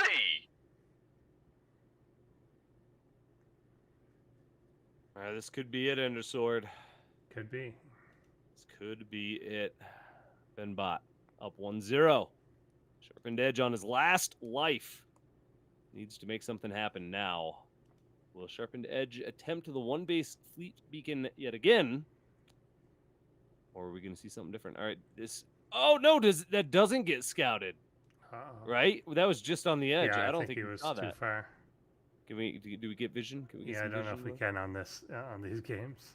Yeah, I think you... maybe you can. Yeah, I don't know. No, surely you can. Can you do should be vision able of to, but I just don't... Yeah. It's 1 and 2 normally. You just hit the number 1 and 2 buttons. Yeah. On normal replays, but I don't know. I don't think he saw it. There we go. He did see it. Yeah. Okay, so we caught just the edge of it. Very nice. Yeah, he did see it. He So knows this is coming. the question is, will he do anything? Well, it seems like he doesn't care about the proxy as much as he cares about the bunkers. The second he sees the bunker, it's game on. Die or whatever. Just go or die. It's just didn't work out. Never going to work out. When a bunker's full of Marines, your probes aren't going to kill it. Oh, he did see it. He sees it. He's killing it. Go to the other side. Why are we watching this? Go to the other side. Go to the other side. There it is. It cancels. Nice. Okay, so we're going to get a totally different game. Ace match. So Here we come, baby. Excellent. Here we come. Yeah, don't roll with scissors. Maybe. We'll see. Well, now I kind of hope he goes for the early fleet beacon like he was going to do. Actually, yeah, now it would be. And really see if we get like Tempest versus PCs or something. Yeah, that is BenBot's usual next course of action. He's going to expand a little bit and then start the battlecruiser harass. Usually is the next move. Actually, is he still harassing with that proxy? Oh, he's putting up another bunker. Uh-oh. Is he going to get the second one? Okay, Stalker's out this time, though. Stalker's not seeing it, So though. the probes won't come off, right? Yeah, that's weird. Well, but the Stalker's out, so the probes won't come off, because now we're past that, I have to defend because I only have probes moment, right? Maybe? Wow, look at that probe go. He's a baller. Let's see how bad it gets. But yeah, this is cool. SCV's going down over here. A lot of things are weird. Plus, this is just so far back. It's not in your face anymore, so he's not going to feel that need. So it's a bit of a contain, but like, that's fine. Well, unless SharpenedEdge decides to pull all his workers to deal with it again. Which if he decides, but he shouldn't have to because it's because of where it is. Well, the other one was really far out there too, wasn't it? No, it was the other one was close enough that it could hit a natural. Yeah, but he is still going at it, and he doesn't need to. And I think this is potentially a bit of an unforced error here. But as long as he doesn't do that, and he's getting a robo this time, yeah, hopefully an immortal comes out or whatever. He just needs to not lose too many units to that bunker. Yeah. The thing that could trigger him, so he's building a building close to this, just down from here. Right now, I don't think he has vision of the bunker. Yeah, okay, he's going after it with the Zealot anyway. Once he has constant vision of the bunker provided to him by a building, I think it's going to be a problem. Yeah, but let's see if him having an immortal can help. Well, I mean, immortals do always help in this scenario, but will the immortal have enough support? They can't. Yeah, they can't go in alone. They can't go in absolutely alone. Can he get the SCV? If he gets the SCV, the immortal can eventually win. It's too good. The micro is too good for BenBot. I think SharpenedEdge is just going to lose too much here. Okay, Stalker's kind of buffering, withdrawing second Stalker. Good kiting. An immortal. This is good. There we go. Yeah. Okay, actually, maybe he does break through here. Now that the Marines are all dead, the support for the bunker's gone. Yeah, I think the immortal can kill. Can kill the bunker by himself now if he needed to. Nice targeting from the bunker, though. He's even the Stalkers go out of range, but as soon as they come back in, the Marines actually change their fire and kill the Stalkers. Good call. Oh, is he going to get the immortal? No, I think the immortal. Yeah, immortal should be okay. Help, Zealot. Help. Yeah, he's fine. It's close. Close one. Brave immortal, though. Hey. Yeah. When you're immortal, why wouldn't you be brave? Exactly. That's the whole point, isn't it? Yeah. I wonder, they should have put in the quote like "my second life for ire." My second life for ire. He's already dead. That would have been. Why didn't they get you to write for StarCraft 2? Those dummies. So yeah, here's the expansion out. So he's going to get a third up. One is also constructing a BenBot space. So yeah, we get a game here. Yes, we do. Cool. Pretty cool. Wow, SharpenedEdge making a huge comeback, getting the third. Yeah, that third base already up in workers now once again. So yeah, the bunker didn't do as much as BenBot hoped this time, but has a good defense back at home. I think just needs to kind of do what SharpenedEdge is doing and expand like crazy. But just gonna keep getting Widow Mines more defensive. Yeah, playing very defensively until those battle cruisers are out, I guess. Yeah. Which battle cruisers against immortals, battle cruisers win. So we'll see. We'll see how heavily SharpenedEdge commits to the ground force, the immortal zealot composition, or if he gets a bunch of stalkers. A bunch of stalkers would be the way to go. We saw that last time, wasn't it? Last game with BenBot. Yeah, no, it was a couple games ago against Negative Zero. Back, but yeah, because last game was just the bunker win. Yeah. No, I'm talking last series, couple series ago. Yeah, against Negative Zero. But good, decent amount of stalkers out. First battle cruiser on the way. Blink being researched as well, so that's going to be very, very helpful against battle cruisers. Oh, mine does not get burrowed in time. A little unfortunate. We've seen mines do really well. We've seen mines be very suicidal as well before and not do anything. That is true. They're not. This one will get burrowed, actually. Does it get a hit? Does get a decent hit on the Zealots. So that's a good start. Tank is in position, but nothing in the bunkers. Absolutely nothing. And that's not helpful. Yeah. I guess it will keep them away from the tank, and the tank's going to clear up the Immortals. The Immortals just lost too much shields in prior engagements, I guess. Yeah, weird that they did not target that at all. And didn't target the tank even though they were in range. Absolutely. So this tank is a hero. Endersword, it did what you wanted and stayed It did. This is exactly, this is the role model for all tanks. This is what you should do as a siege tank. Just sit there and shoot. Yeah, that's it. It worked out this time. No complications. Just whatever. Fire away. Now baby. we got our first BC out. This army going after the building planetary here, but with the BC coming, Stalkers go under. It, but are there enough here? Oh no, there's repair available too. There's no way they kill that BC. I like the hallucinated Archon though. It's cute. Distracting. Yeah. So all right, well, BenBot's gonna hold what could have been SharpenedEdge's nice window to really get some damage. Yeah, that could have been game over right there. And now with the BC out, it's kind of gone back the other way. SharpenedEdge doesn't really have the equipment to deal with that. Really, the only response is going to have to be Stalkers for now. Which tank is a hero, by the way. Yeah, absolutely. Absolutely. Yeah, Stalkers. Well, yeah, he can't really go into air. Yeah, I guess he could switch into voids or something, but I don't think he will. I think he's just going to stick with this ground-based composition. Which could work out. You get enough Stalkers. He's got a bit of time because, did enough damage to the BC that it's not like doing a jump right across or anything where it has to be dealt with right away. That's a good point. Yeah, it's not harassing him or anything. Yeah. Here is a single Hellion, though, coming in for some harassment. Well, and look at this economy. SharpenedEdge is just taking off right now. It's a lot higher. Yeah, it's going to be down to does he have a response for it. And I think he's got the Zealot speed. Okay, there's a Templar Archives. Kind of fun. BenBot might be a little too aggressive here. That's way too much Protoss for this army to handle. Nice and the blink forward. He's going to be able to get that BC easy, I think. Yeah, but it should have teleport, I did it? I can't tell. I think it did, yeah. It's frame by frame, but I think it got away. Yeah, so he's going to counter punch here. But there is a planetary in the low ground. That's going to be hard to get at. He will come as another BC is coming out, but it is a fair number of Stalkers. I like the sentries with it. The charge lots are going to stop them from swarming much. He could crash the front door here again. Yeah, this might be too much. Yeah. We'll see, though. The hero tank has some SCV support as well. It is getting some juicy shots off. The bunker gets prioritized. Tank is starting to finally take some hits. Yeah. And it will go down. Valiant defense there, though. That is how you should still do as a tank. Yeah, this might just be, too much Protoss. I think we're going to get my ace match. Yep, the BC will come in for the attempt at the defense. This one, I didn't even see what happened to it there. It's just gone, vaporized. Yeah, it's just gone. Just gone. No longer in existence in this realm. SharpenedEdge ties things up and brings us to only our third ace match of the entire season so far. So good job there.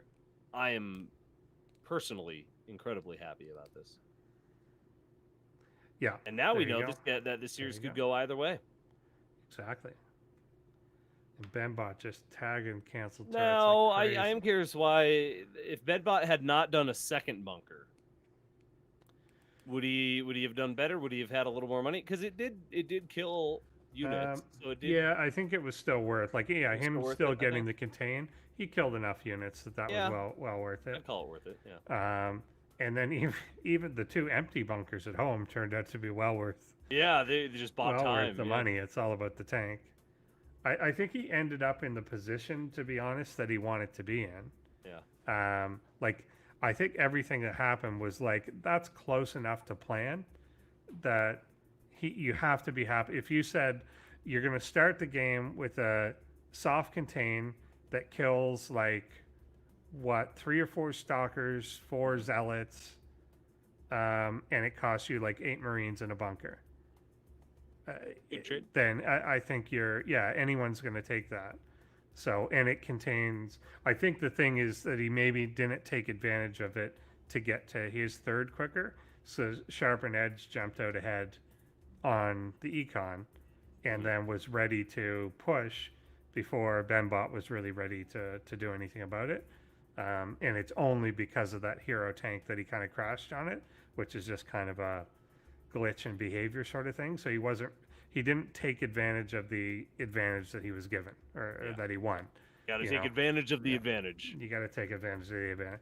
You've got to turn your, you know what they say, you got to turn your wins into victories. Like you got to, it's always there's something that like, I like the MOBA style thinking. Like there's a word that they use in that, which is objectives, that you can win a team fight, but for each like team fight or whatever you got to get an objective. Because if you just win the fight, you get gold and you get better or whatever, but you got to be getting a thing. So in this one, he wins that initial fight, wins that initial battle, and takes like a resource lead. But what objective did he accomplish? And I think either behind that, you need to have teched really well, you need to have expanded really well, or you need to have built enough of an army to deny more. And I think he didn't. He kind of went the same route of like up to a BC, had it, eventually holds, but it's not enough to push back. So you essentially, the advantage that you had was gone. So yeah, what did your battle win get you in the game? And it's got to be one of those things. Denied them something important, got you something important, or gave you mobility to do something else. And if it doesn't do any of those three things, then you didn't really win anything. Good summation. Sun Tzu. I mean, that's probably not in there, but I bet that is in there. That was an amendment. I forget. There's got to be something like that, because I think they do have like a section on like you fight with a purpose. You don't just fight a battle. Like you gotta have a purpose. Yeah, you have to have something that you're winning. Motivation. So. You gotta have a drive. Yeah. Well, this next match will decide our makeup of our round of 6. If SharpenedEdge moves on, we'll have 2 Protoss, 2 Zerg, and 2 Terran. Ooh, sorry, my sinuses got a little tickle. If BenBot moves on, we'll have a little more chance for Terran moving into the top 3, because we've already got a Protoss and a Zerg in our top 3. Yeah. So this is it. These are the last Terrans. The last one, Dominiondog, gonna try next week and see if he can make it into that top 3, and we'll see. BenBot can seal the deal, maybe get another little win here, maybe cause some chaos with his bunker rush, or if SharpenedEdge will move on. I think we're about ready. This was about how long it was, he said, until we're ready. Something like that. So I'm going to go ahead and say game number 3 is almost ready. Ladies and gentlemen, thank you all for being here. Once again, this will be our final match of the night and our final elimination of the night as well. One of these bots will go into the scrap pile, and one will move on to face Zoe next week. So make sure you're here next week, our final week, week 7 of ProBots, our final round of eliminations before our top 3 are decided for our grand finals, which will be in just a couple weeks' time.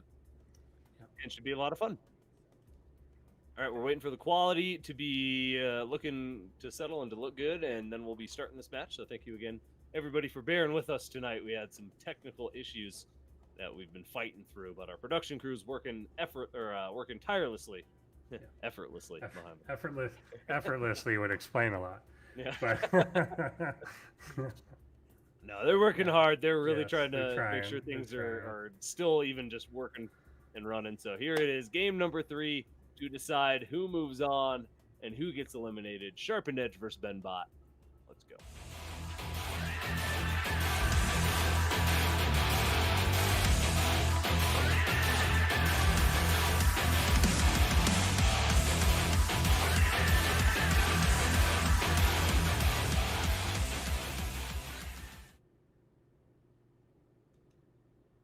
In fees.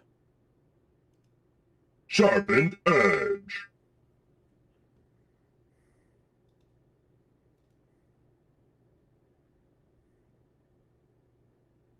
Blossiers. BenBotBc. What the hell map are we on? I can't see. It's blurry as hell. Blackburn. Looks blurry on stream too. Is it just me? Stream looks blurry. Yeah, it does actually look a little bit blurry. Everything is Yeah, blurry. It'll settle. It'll settle. All right, it'll settle. It'll settle. Calm down, everybody. Quit freaking out. Chill, yeah. Everything will be great. Just fine. This is an interesting map switch because of the potential proxy here again. Like that you're on the single path, so you could do it. You could do it out of the way, and it would be very unlikely to be detected. But let's see what we get going. Well, what is that SharpenedEdge's? Oh no, that's an SCP. I thought that was maybe another probe. Yeah, I think he was looking for proxies himself. Yep. For sure. All right, SharpenedEdge gonna get in and see, but Ender Sword, there ain't no proxy. No, there isn't. Which Wait, makes where's sense. that bunker going down then? Just at the natural. Oh, in the natural. Oh. Yeah.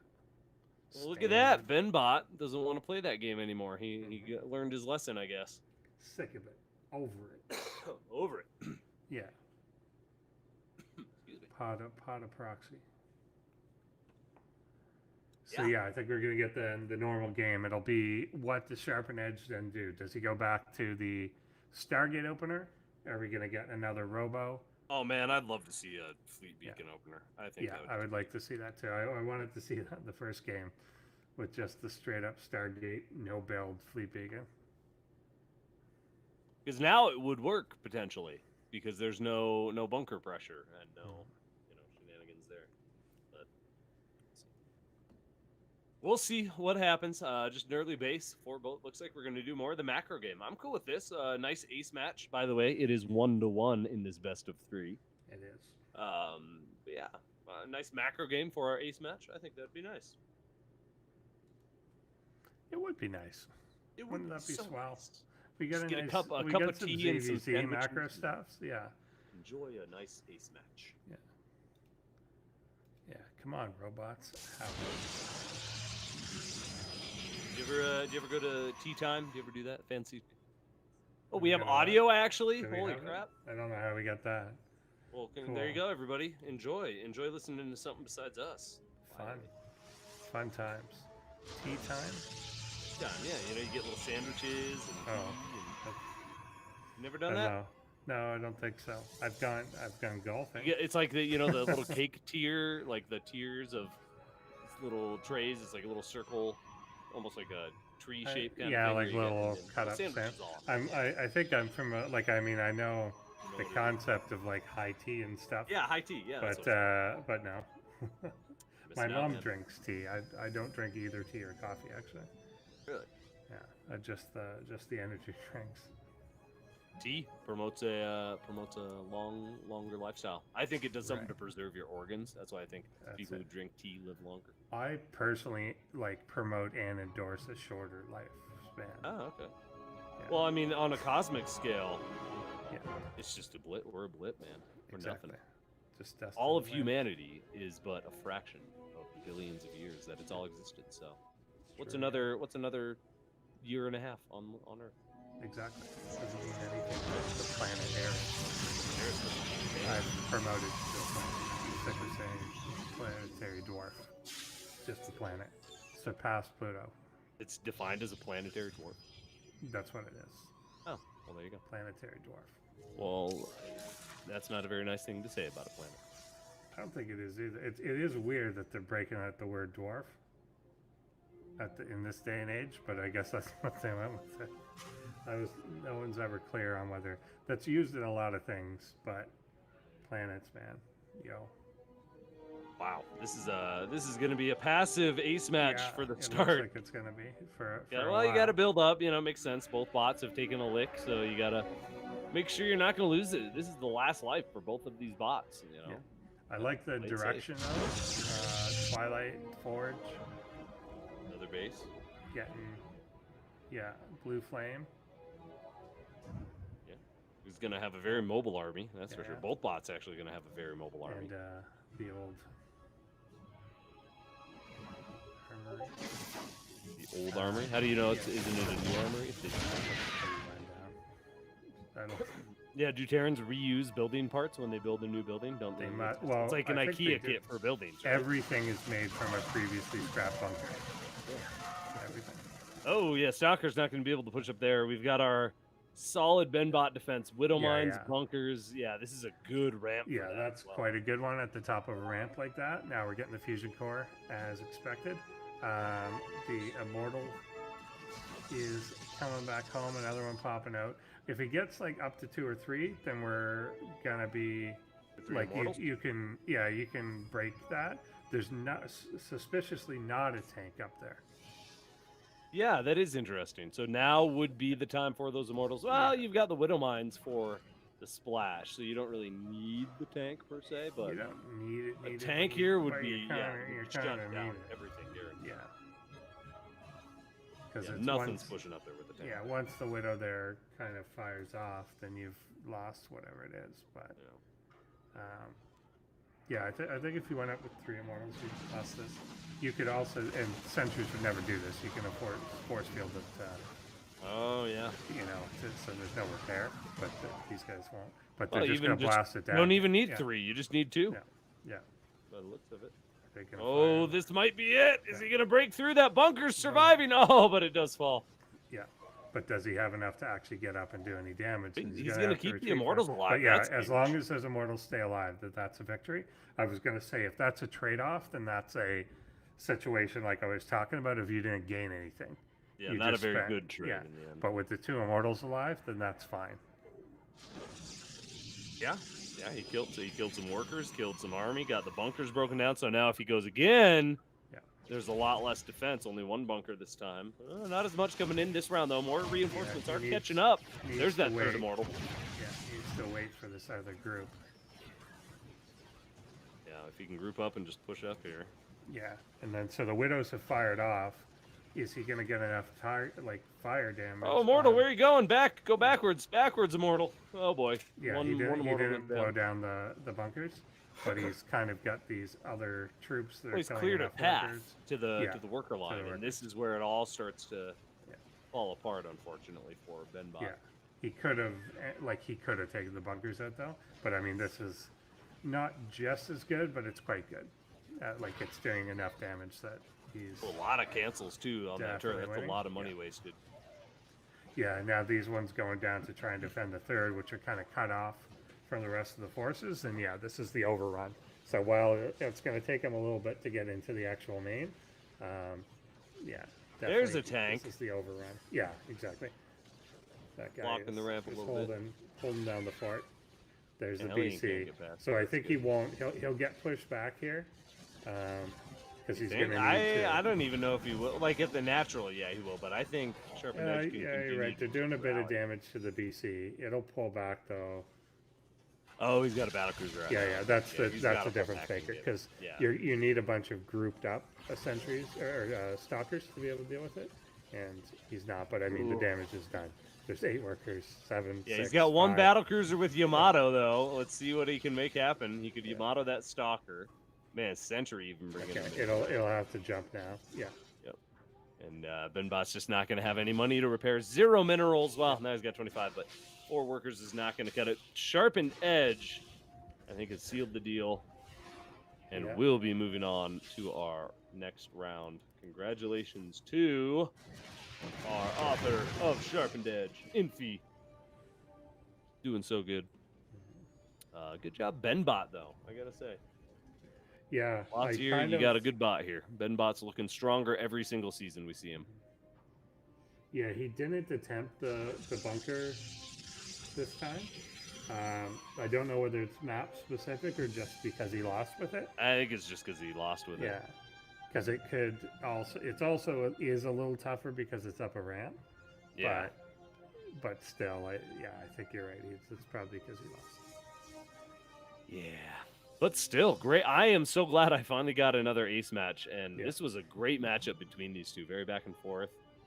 And it's interesting to see how just the map positioning can change things, how the bunker positioning can change things, and how if you just don't do it at all, I guess you don't want to let SharpenedEdge have his way and do whatever he wants, because, man, he builds up a really strong force. BC Warping, but there's also a big... Oh, no, those are Zealots. That's it. No, I thought those were Stalkers for a second. He warped in a lot of Zealots to defend that. Yeah, high Templars can't feed back battle cruisers anymore. So Yeah, I know. horrible. I missed But here those comes days. the final blow. And yes, congratulations, SharpenedEdge. You will be moving on to face Zoe in our next round.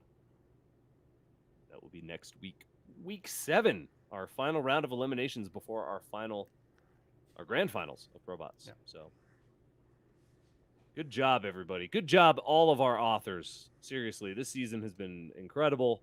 So far, some top of the line bot play, some excellent builds, some really planned out maneuvers, and things have just been looking so good this season for all of our bots, really. Even the new bots had some really good, some slick moves this season. Yeah, definitely. I think a lot of those ones that came in, Phantom Bot, Kaninana. Kaninana, like they're Zunk definitely going was to our other improve. new one too. Yeah, Zunk gave it yeah. I fun think game. Zunk, out of those, I guess Zunk made it the farthest. Oh, Yeah, Zunk had Or at least, the nice marine play. Yeah.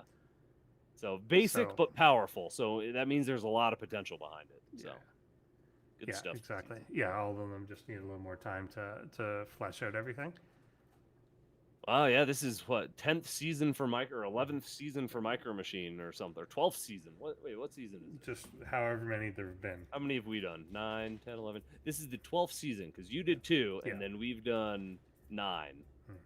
So 11, 12. Anyway, good job, everybody. I'm very impressed by all of the bots this season. But we now have our top 6. Let's go ahead and take a look at our bracket before we wrap things up here tonight. So next week, we will be doing our last round of eliminations, our lower bracket. So here is 2 weeks. Our grand finals will be Negativezero versus Eris as our first match. So we got a little Protoss, a little Zerg left. And then in our lower bracket, here we go, we will have Ketroc versus Dominiondog and Zoe versus SharpenedEdge. So our last 2 Terrans going up for a chance in the finals. So that means we're definitely only going to have 1 Terran moving on, potentially. Yeah. And then Zoe versus SharpenedEdge should be a lot of fun as well. Nice PVZ. Yeah, Wrap that things one up. will be pretty good. So how does this work? So next week we're doing So I Ketroc versus think- Dominiondog, and Yeah, I then think Zoe we versus just do these SharpenedEdge. 2, yeah. And then the winner of those... Oh, no, I think we do a third one. And then the winner of those 2 will decide our top 3. Because we always go into the top 3 for our Yeah, finals. okay, you're right. Yeah. So next week, we'll start with Ketroc Dominiondog. Then we'll have Zoe versus SharpenedEdge. And, yeah, winner of those will face each other, and loser gets scrapped. And you know how it works. Check out our bracket. Check out our forum. This has been a lot of fun this season. Good game. Good night of games tonight. Thank you all again for sticking with us as we fought through our technical difficulties. Good job to our production, keeping things running. But yeah, join us next week. Join us tomorrow night if you're in the Crown Club. Yep. We will have author of who are we bringing again? Team Dominiondog. So we're gonna have Fidelina and Fidelina's wife. Underdog is her name. That's a good name. Yeah. Dominiondog and Underdog on Postbots tomorrow. Come check it out. It'll be a lot of fun. And yeah, we'll see you. If not then, we'll see you next week or week 7, our final week of ProBots here on ESChamp on YouTube. Thank you all for, again, being in our Crown Club. Let's do one more Crown Club shout out, and then we're going to go to the credits. Have a good night, everybody.